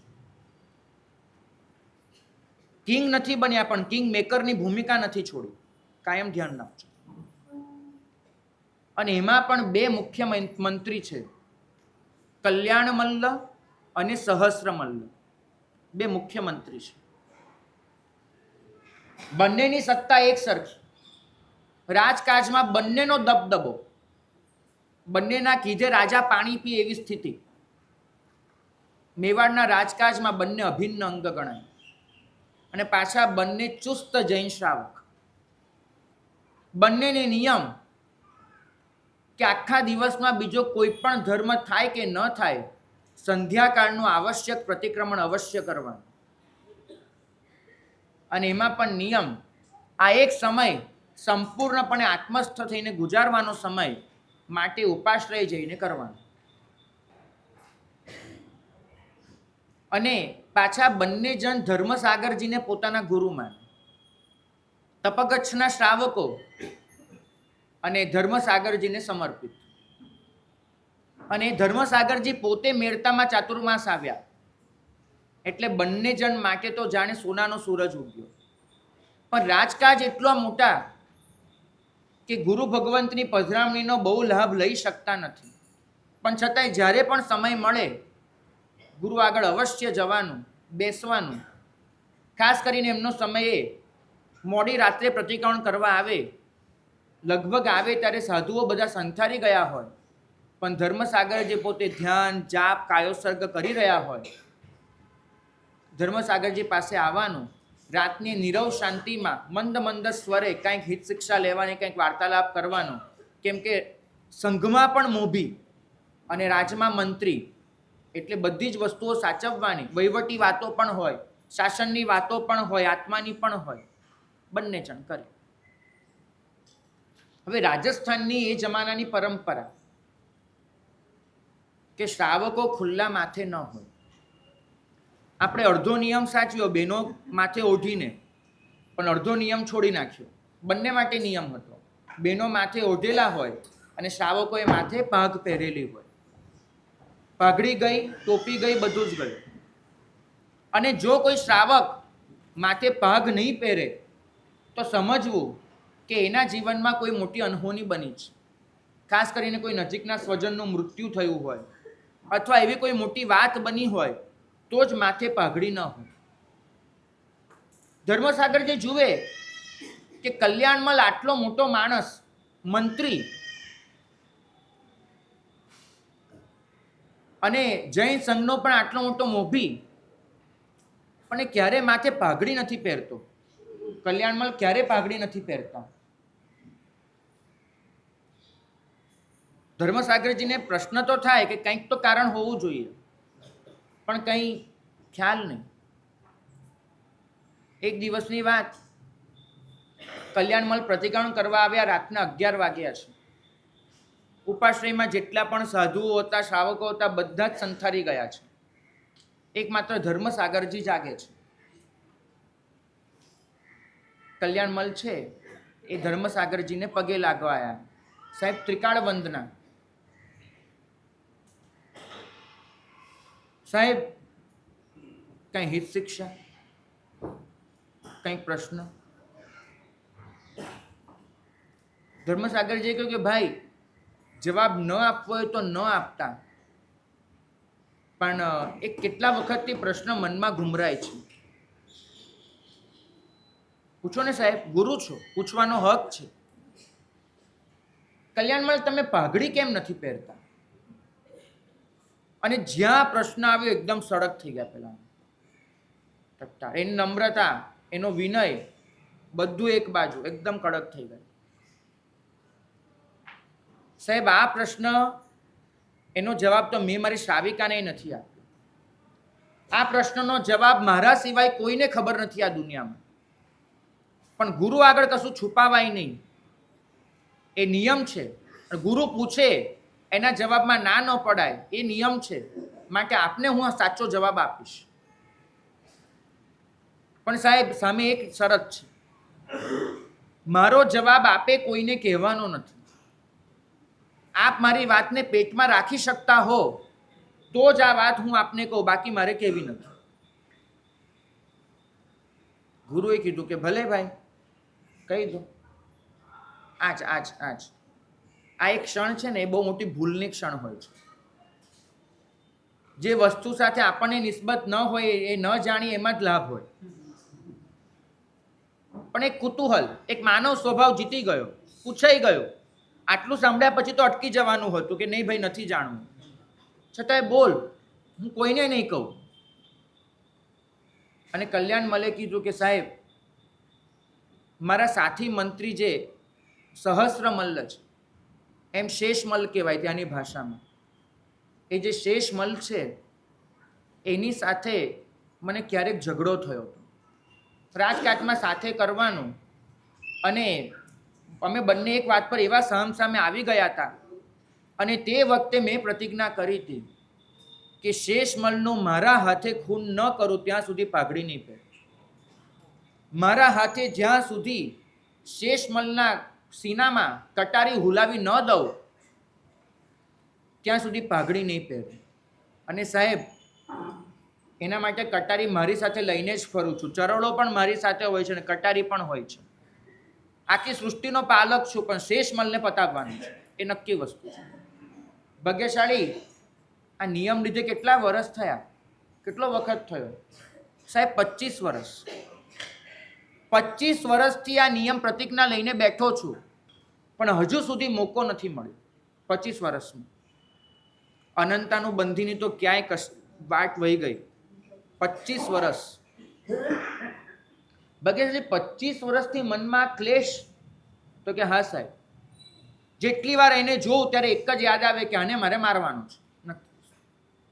તો બંને પાછા સંઘના મોભી, સાથે મળીને કામ કરનારા, રાજકાજમાં સાથે, સંઘમાં સાથે, બંને આવી રીતે બાજુમાં બેસનારા. તમારી વાત નથી કરતો, સમજજો. હા, આવી રીતે એક સાથે બેસનારા. અને પાછું મનમાં આ વસ્તુ, તો કે ભાઈ તારી આ વાતની શેષમલને ખબર છે? તો કે ના સાહેબ, એને કશો જ ખ્યાલ નથી, પણ મારી આ પ્રતિજ્ઞા છે. સારું ભાઈ, જાઓ. અને આ વાતને 3-4 દિવસ વીત્યા હશે, અને એક દિવસ રાત્રે 11 વાગે શેષમલ આવે. ધર્મસાગરજી પાસે બેઠા. આજે એને રાજકાજમાં મોડું થઈ ગયું, અને એવું થયું તો એવું કે જ્યારે શેષમલ આવ્યા હતા ત્યારે ધર્મસાગરજી સંથારેલા હતા, જો થોડી વહેલી નિદ્રા આવી ગઈ હતી. બીજા બધા ધીમે ધીમે સૂઈ ગયા. 11 વાગ્યા હશે ને ધર્મસાગરજીની ઊંઘ ઉડી ગઈ, તે બેઠા થઈ ગયા હતા. શેષમલ આવ્યા. સાહેબ મથેણવંદામી. કોણ ભાઈ? તો કે શેષમલ. ભાગ્યશાળી આટલી મોડી રાત્રે એકલા, કોઈ સાથે કોઈ અંગરક્ષક ને બધું? સાહેબ અંગરક્ષકોને ઘરે મોકલી આપ્યા. અહીંયા ઉપાશ્રય આવવામાં શું અંગરક્ષક રાખવાના? આ તો ઉપાશ્રય છે ને. અહીંયા વળી થોડો એ ડર રાખી નવાય. તો અભય દયાણમ, એક જ શાસન હોય અભયનું. પણ ભાગ્યશાળી એમ નહીં. કોઈને ખબર છે તમે અહીંયા આવ્યા ગયા? સાહેબ આ બધું આપ મને કેમ પૂછો છો? હું તો એક શ્રાવક છું, મારે શું એ બધું? કોઈ છે નથી, મને શું છે? ઉપાશ્રય આવે પ્રતિક્રમણ કર્યું, એ ઘરે જઈશ. પણ એમ નહીં ભાઈ, મારી ખાસ એક વાત કહેવાની કે હવે એકલા ન નીકળશો, એકલા નહીં નીકળવાનું. આપણે આવી અંધારી રાત્રે આપણે એકલા હોઈએ. સાહેબ આટલા ડરવાનું શું છે? પણ તમે આટલું ટેન્શન કરો, મને કોઈ ટેન્શન નથી, પણ આપને જોઈને મને કંઈક થાય છે. આપ મારા ગુરુ છો, આપ આવું ટેન્શન મારા માટે નહીં રાખો. ભગવાન માથે છે, આપની કૃપા મારી સાથે છે. પણ ભાઈ એમ નહીં, બધું બરાબર, પણ મારે શું કહેવાનું કે તું હવે એકલો નહીં નીકળ. પણ સાહેબ કંઈ વાત તો કરો. અને એ ધર્મસાગરજી, એને એટલું વાત્સલ્ય બધા માટે, અને મોઢામાંથી નીકળી ગયું કે ભાઈ બસ ખાલી એટલું કહેવાનું કે પેલા કલ્યાણમલ છે ને, એને તમારે 25 વર્ષ પહેલાં કશુંક બન્યું હશે. શું બન્યું એ તો મને નથી ખબર, પણ રાજકાજના કંઈ મુદ્દામાં આડાઈ થઈ ગઈ હશે. તો એને પ્રતિજ્ઞા લીધી છે કે તારું ખૂન કરવાનું, અને લાગ જોઈને ફરે છે 25 વર્ષથી. ભાગ્યશાળી ક્યાંક આવી રીતે મળી જાય અને થઈ જાય. ભાઈ આપણે સાવચેતીથી રહેવાનું. સાહેબ ભલે આ વસ્તુ મારા મનમાં રાખીશ, સાવચેતીથી રહીશ. 10 મિનિટ થઈ અને અચાનક આવ્યા કલ્યાણમલ. સાહેબ મથેણવંદામી. ભાઈ કલ્યાણમલ, તું અત્યારે પ્રતિક્રમણ કરવા આવ્યો? સાહેબ પ્રતિક્રમણ થઈ ગયું, મારે પ્રતિક્રમણ થઈ ગયું, અને આપને આ છેલ્લી વાર મથેણવંદામી કહેવા આવ્યો છું. મેં મારા પેટની વાત આપને કહી. અંધારું હતું, એક બાજુ પ્રતિક્રમણ કરવા બેઠા હશે કલ્યાણમલ, અને એ જ્યારે આવ્યા ત્યારે ધર્મસાગરજી સંથારી ગયા હતા. એમને ખબર નહીં કે કલ્યાણમલ બેઠા છે, અને ઉપાશ્રયમાં અંધારું, ઉંમર પણ થઈ હતી, એક બાજુ કોઈ બેઠું છે એનો ખ્યાલ જ ન આવ્યો એમને. અને એમને તો શેષમલને કીધું કે કલ્યાણમલ તારું ખૂન કરવા માંગે, અને આખી વાત એ પેલા કલ્યાણમલે સાંભળી લીધું. સાહેબ હવે તમારી પાસે આવે એ હું નહીં, ગુરુ તરીકે મટવાના નથી, પણ એટલું નક્કી માનજો કે આ ભવમાં હું ફરીવાર તમારું મોઢું જોવાનું નથી, અને આ ઉપાશ્રયમાં ફરીવાર પગ મૂકવાનો નથી, એ નક્કી માનજો. પણ ભાઈ કલ્યાણમલ નહીં સાહેબ, નહીં સાહેબ. ગુરુને પોતાનું પેટ અપાય તો સામે કોઈ વિશ્વાસ તો રખાય ને કે ગુરુ આવું નહીં કરે. અને તમે શું કર્યું મારી સાથે? દગો કર્યો. આનો અંજામ એક જ હોય, સાહેબ આપ આપનું સંભાળજો, આ ઉપાશ્રય આપને મુબારક. કંઈ પણ કામ હોય, કોઈ પણ જગ્યાએ કંઈ પણ લાભ લેવાનો હોય, કંઈ પણ હોય તો ઘરે કેવડાવી દેજો. એ બધું જ હું કરી લઈશ, પણ હવે પછી નહીં. અને ધર્મસાગરજી પાઠ પરથી ઊભા થયા, ઓલા કલ્યાણમલનો હાથ પકડવા જાય, ભાઈ ભાઈ રોકા, સાંભળ, બેસ, આપણે વાત કરીએ. ત્યાં તો એ હાથ આમ છોડાવી ભાઈ નીકળી ગયા અને ઘરે. સાચું કે જો હૈયામાં કેવું થાય, આમ ઝાડ લાગે અંદરની, કે એક શ્રાવક એનો ભરોસો તોડી નાખ્યો, એક શ્રાવકને ગુમાવી દીધો. ખરેખર શું કરવા ગયા હતા? શેષમલ બચી જાય, મૂળ ભાવના આ હતી. અને એમ કરવા, આને જ કહેવાય ને, કરવા ગયા શું કહેવાય? કંસાર, અને થઈ ગઈ ધૂલી. આજ કંઈક થઈ ગયું, સારું કરવા ગયા અને પડ્યો દાવ તદ્દન ઊંધો. હવે એ દાવને કોને સુલટાવવો પડે? ધર્મસાગરજીએ પોતે જ સુલટાવવો પડે. એના સિવાય કોઈ જ કરી ન શકે. કલ્યાણમલને તો મનમાં એટલું આવી ગયું છે, મારવાડી બચ્ચો, છોડવાની વાત ન હોય, એ સીધી જ વસ્તુ. અરે ભાઈ એમ ના આવે, વટ હોય એ લોકોને. એને તો પોતાના 4 દીકરા, 4 પુત્ર વધુ, શેઠાણી, બધાને કહી દીધું કે ઉપાશ્રયનો ત્યાગ. ન શ્રાવક ઉપાશ્રય, ન શ્રાવિકા ઉપાશ્રય, કોઈએ જવાનું નથી. બધી આરાધના કરવી હોય ઘરે કરો, ગૃહ જિનાલય છે ત્યાં ભક્તિ કરી લો. હવે દેરાસર અને ઉપાશ્રય પગ ન મુકાય. કોઈ ઘરમાંથી આવતું નથી. ધર્મસાગરજી બધા જ પ્રયત્ન કરે પણ થતું નથી. ક્ષમા હવે એક જ ઔષધ બચ્યું છે કે જે અહીંયા વાપરી શકાય. ધર્મસાગરજી ઔષધને કઈ રીતે વાપરે છે એ આપણે આ સંઘના કાર્યો પૂરા થાય પછી સાંભળ્યું. ક્ષમા સાર ચંદન રસે સિંચો ચિત્ત પવિત્ર, દયા વેલ મંડપ તળે રહો લહો સુખમિત્ત. ઉપાધ્યાયજી ભગવંતની અમર પંક્તિ. ક્ષમાનો સાર એ જાણે ચંદન રસ છે. એનાથી આ ચિત્તને એવું તો સિંચન કરો, એવી તો ઠંડક એને આપો કે પવિત્ર બની જાય. જાણે દયાની વેલ ઉગી છે, એનો મંડપ રચાયો છે.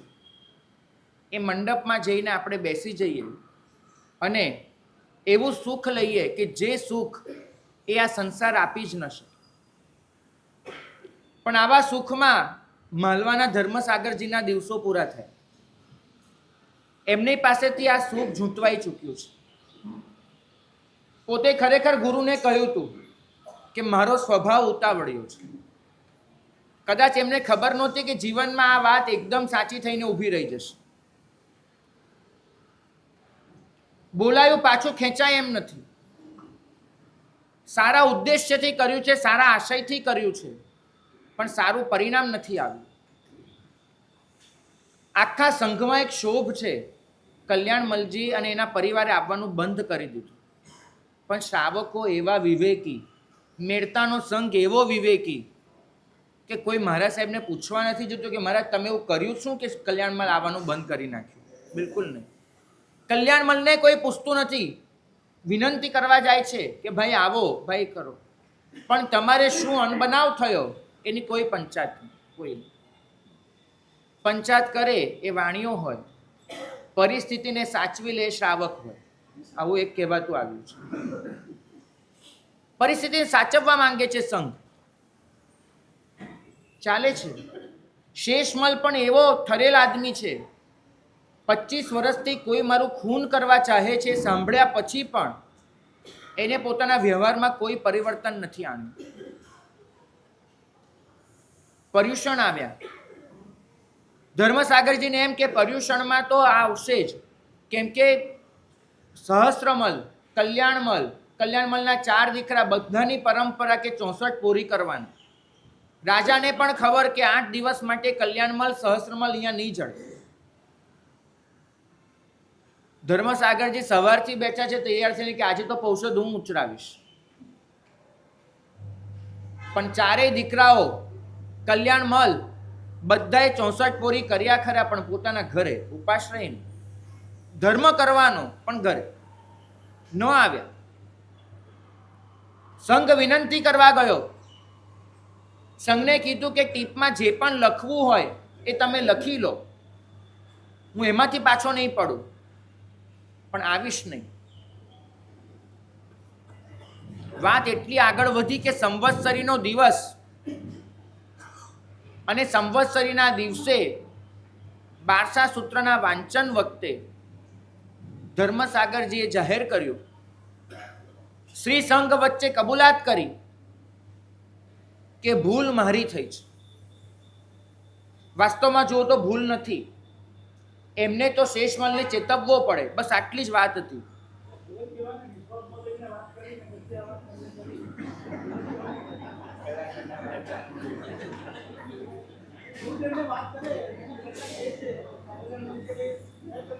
બરાબર. વ્યવહારના સ્તરે ભૂલ ગણી શકાશે, આશયના સ્તરે કોઈ ભૂલ નથી, કોઈ ભૂલ નથી. એમને તો માત્ર જૈન સંઘને સાચવી લેવો છે. એમની સામે એક ભયંકર પરિણામ દેખાય છે. માનો કે કલ્યાણમલની મુરાદ પૂરી થઈ, શેષમલની હત્યા થઈ, કલ્યાણમલે જેલમાં જવું પડે, ફાંસી થાય, શ્રી સંઘ બે મોભીને ગુમાવી દે, મેરતાનો સંઘ અનાથ થઈ જાય. અને આની નોંધ આખા ભારતમાં લેવાય કે આવા બે મહાશ્રાવકો, એના પરસ્પરના વેરઝેર, એમને સંઘની શાન સાચવી લેવી છે, શાસનને બચાવી લેવું છે, બસ આટલી એક વાત છે. વ્યવહાર એને ભૂલ ગણતો હશે, શાસન એને ભૂલ ગણવા તૈયાર નથી. પણ જે બન્યું એ સુલટાવવાની જવાબદારી પણ ધર્મસાગરજીની છે. એમને બારસા સૂત્રના પ્રવચનમાં જાહેર કર્યું કે સંઘનો સહકાર માંગુ છું, કે કલ્યાણમલને પાછો લાવવો છે. ક્યાંય કોઈ વાત નથી કલ્યાણમલે શું કર્યું, કેમ કર્યું, મને જોઈએ છે.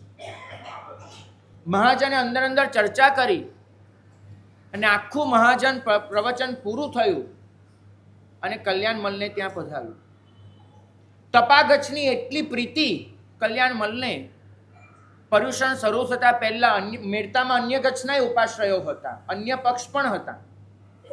કલ્યાણમલને કહેવા ગયા હતા કે તમને તમારા ગુરુ સાથે કંઈ પણ થયું છે, અમે નથી પૂછવા આવ્યા શું થયું છે, પણ અમે એટલું કહીએ છીએ કે અમારા સંઘના દરવાજા તમારા માટે ખુલ્લા છે, અમારે ત્યાં પધારો, અમારો સંઘ તમને પ્રમુખ બનાવવા માંગે છે.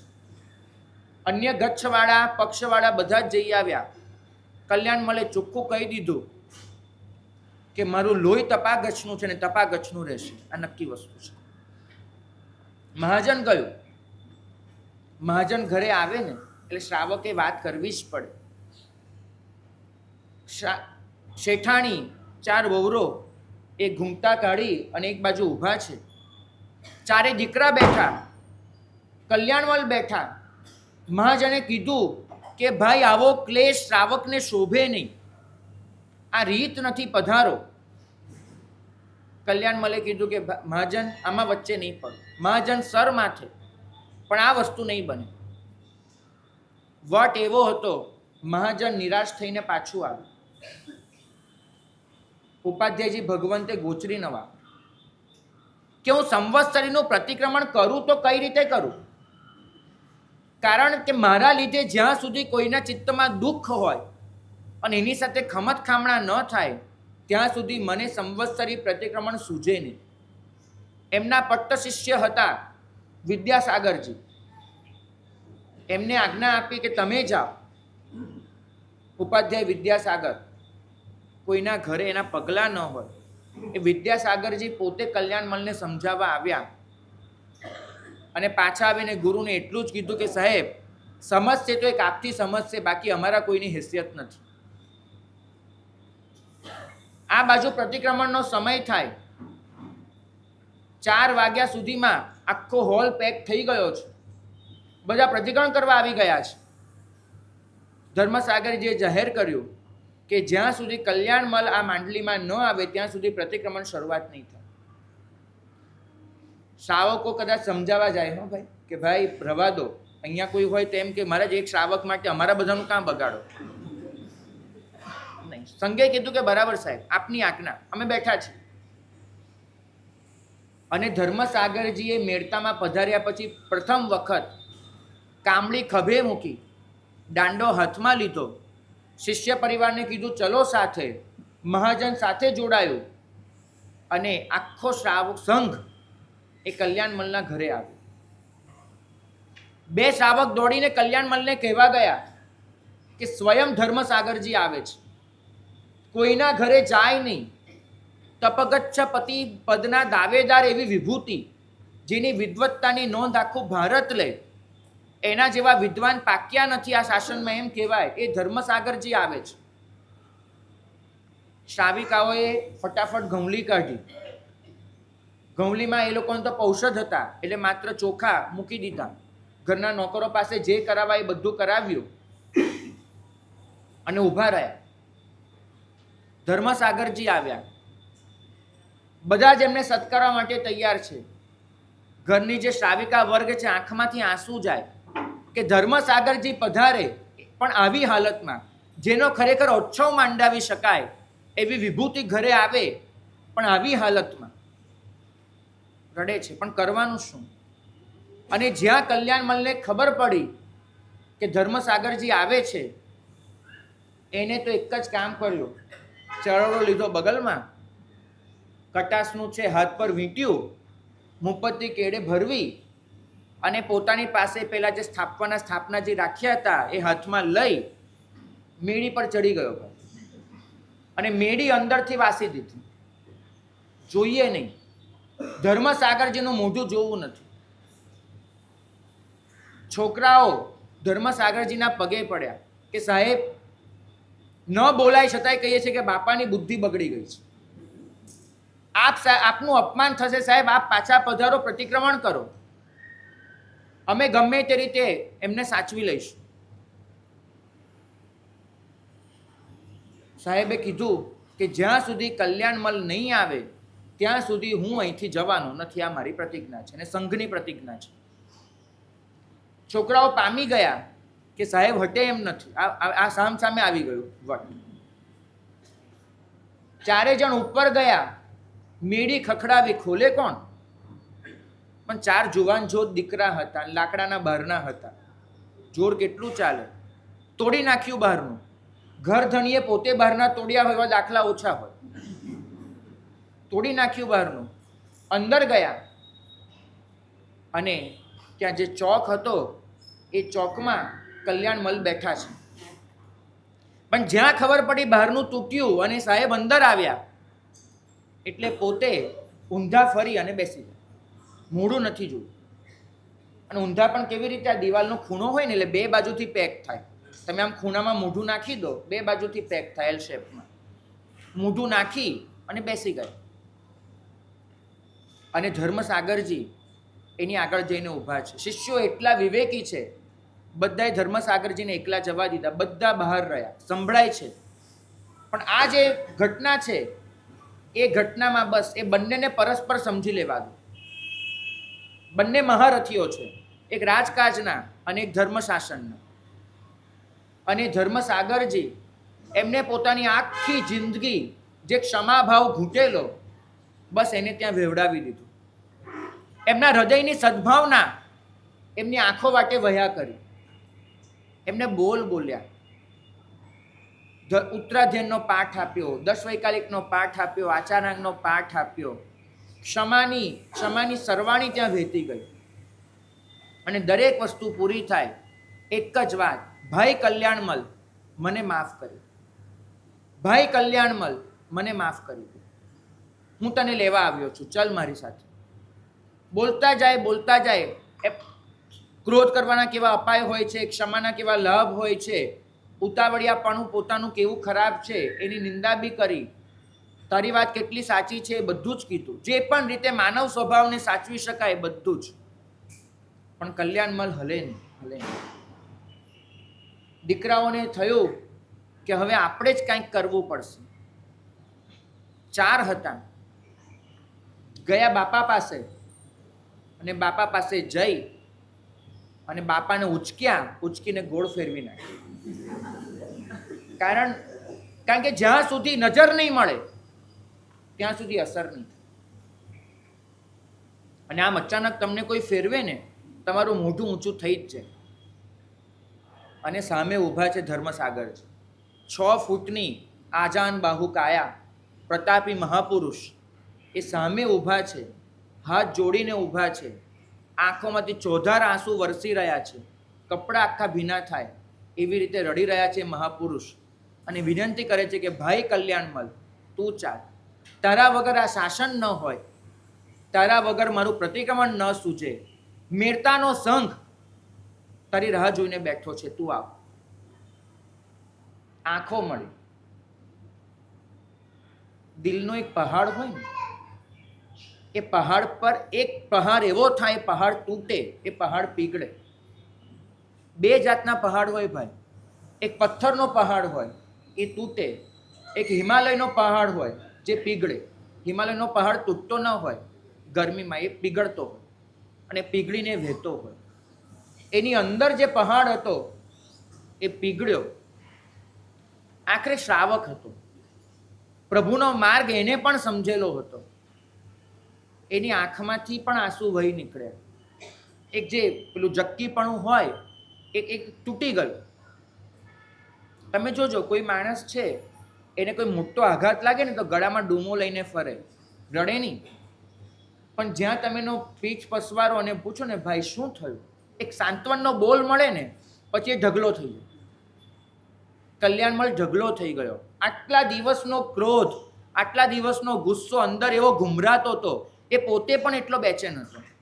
કારણ કે જે સંઘને પોતે દિલ ફાડીને પ્રેમ કર્યો છે, જે સંઘને પોતે જાળવ્યો છે, ઉછેર્યો છે, જે ગુરુને પોતે જીવન સમર્પિત કર્યું છે, એ ગુરુ, એ સંઘ, એનો વિરોધ કેટલો કરી શકવાનો, કેટલો કરી શકવાનો. અંદરથી જે બેચેની હતી એની એ બેચેની તૂટી.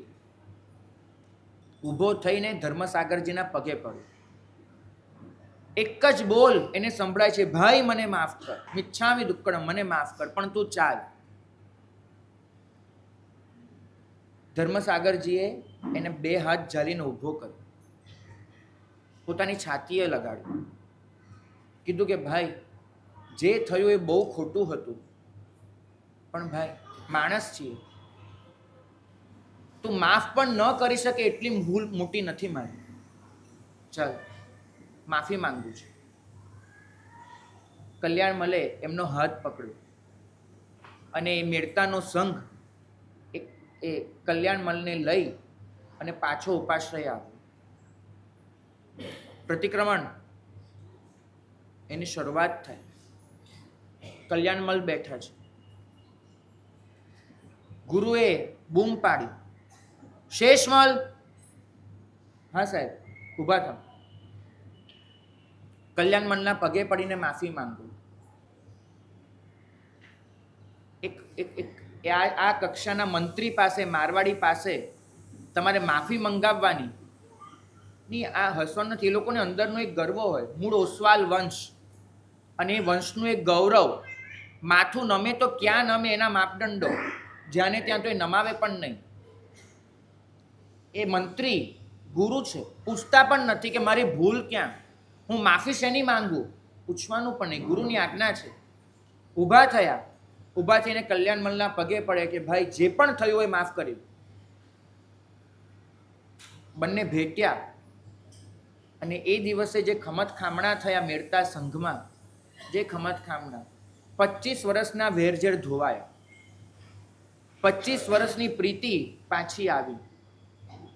ભાગ્યશાળી આ કેવું છે. જીવનમાં નાની મોટી ભૂલો થઈ છે, નથી થઈ એમ નથી, સામેવાળાની પણ થઈ હશે, આપણી પણ થઈ હશે, પણ મનમાં જે ગાંઠ પડી ગઈ છે ને, આ ગાંઠ એ છોડવાની છે. મહર્ષિ નાગેન્દ્રની જ વાત કરું. એમની પાસે એક બેન આવ્યા કે સાહેબ તમે ક્ષમાની વાતો કરો છો, પ્રેક્ટિકલી તમને કશી જ ખબર નથી. મહર્ષિએ પૂછ્યું કેમ, શું થયું? તો કે મારો પતિ બીજી સ્ત્રીના મોહમાં ફસાયો, મને અને મારા 3 છોકરાને રખડતા મૂકીને જતો રહ્યો. એક 8 વર્ષનો, 4 વર્ષનો, અને હાથમાં લઈને આવ્યો છું 1.5 વર્ષનું મારું બાળક, 3 છોકરા, અને મને રખડતી મૂકીને જતો રહ્યો. ગઈકાલે પ્રવચનમાં આવી હતી, આજે નથી આવીને હવે આવવાની એ નથી. તમે સુખ ક્ષમાની વાતો કરતા હશો કે માફ કરી દો, માફ કરી દો. મારા પતિને માફ કરાયું લાગે છે તમને? સાહેબ સંયમ લીધો છે ને એટલે સંસારનો કોઈ અનુભવ નથી તમને, એટલે આવી વાતો કરતા હશો. મહર્ષિએ કીધું કે બેન એક જ વસ્તુ પૂછવી છે, તારા જીવનમાં હવે પાછો આવવાનો છે? અરે આવે તોય મારે લાવવો નથી, બરાબર? તો તારા જીવનમાંથી તો તું એને તિલાંજલિ આપી જ ચૂકી છે.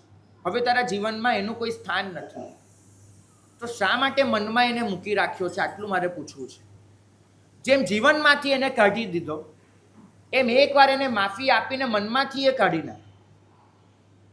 એની યાદોને મનમાં રાખીને તને તારી જાતને દુઃખી કરવાનો કોઈ હક નથી. માત્ર આટલું સમજાવું છું.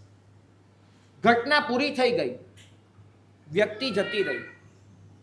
મનમાં શું કામ એની ખરાબ યાદોને સાચવી રાખી અને આપણે આપણી જાતને જ કષ્ટ આપવું? ભાગ્યશાળી 7 લાખ બોલો છો ને, એમાં તમે બોલો છો 4 લાખ દેવતા, 4 લાખ નારકી, બરાબર બોલો છો? ક્યારેક વિચાર કર્યો તમે કોઈ દેવને મારી શકવાના છો? તમે કોઈ નરકના જીવને મારી શકવાના છો? તો રોજ રોજ માફી શેની માંગો છો? એ 84 લાખ જીવોની માહી મારે જીવે જે કોઈ જીવ હણ્યો હોય, હણાવ્યો હોય, ન દેવને તમે મારી શકવાના છો, ન નરકને મારી શકવાના છો. જ્ઞાની ભગવાન તો પ્રશ્ન પૂછે છે કે જેને તમે મારી શકવાના જ નથી એની માફીનું શું કામ છે? ત્યાં જ્ઞાની ભગવંતો જ સમજાવે છે આપણને કે જે જીવ ક્યારેક આપણી વચ્ચે હયાત હતા, એ જીવની સાથે થયેલી માઠી સ્મૃતિઓ એ મગજમાં એવી જડાઈ ગઈ છે. ભલે જીવ આજે દેવલોકમાં ગયો, ભલે જીવ આજે નરકમાં ગયો, પણ મારા મનમાં એના માટેની ખરાબ સ્મૃતિઓ પડી છે, અનુબંધો પડ્યા છે. પરિણામ એ આવે છે કે ક્યારે પણ એ જીવ જ્યારે મને આ ભવચક્રમાં ભેગો થઈ જશે ને, હું એનો ક્લેશ અને તિરસ્કાર જ કરવાનો છું. મને ઘણીવાર ડર લાગે છે.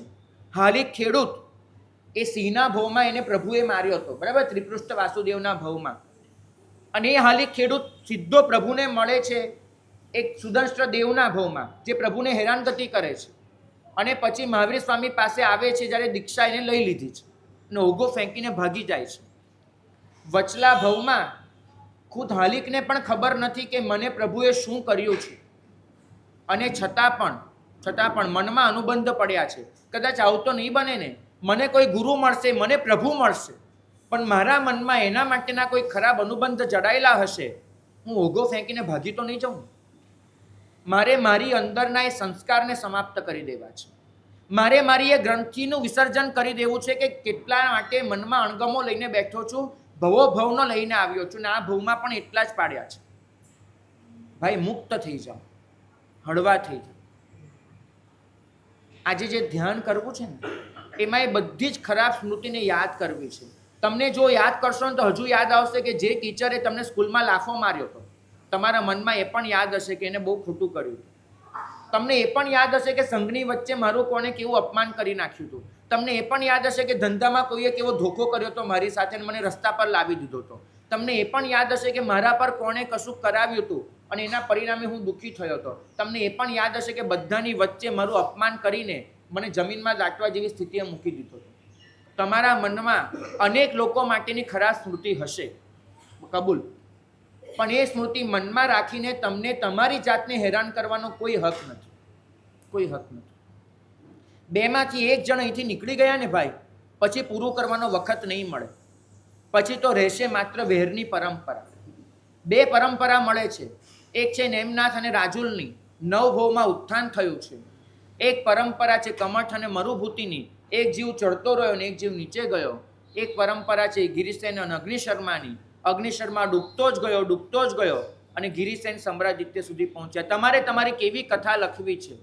અહીં છો ત્યાં સુધી સ્મૃતિમાં છે, પૂરું થશે. અહીંથી નીકળ્યા પછી પૂરું કરવાનો કોઈ ચાન્સ નહીં મળે. આજે પૂરું કરી દેવું છે, ધ્યાન કરવું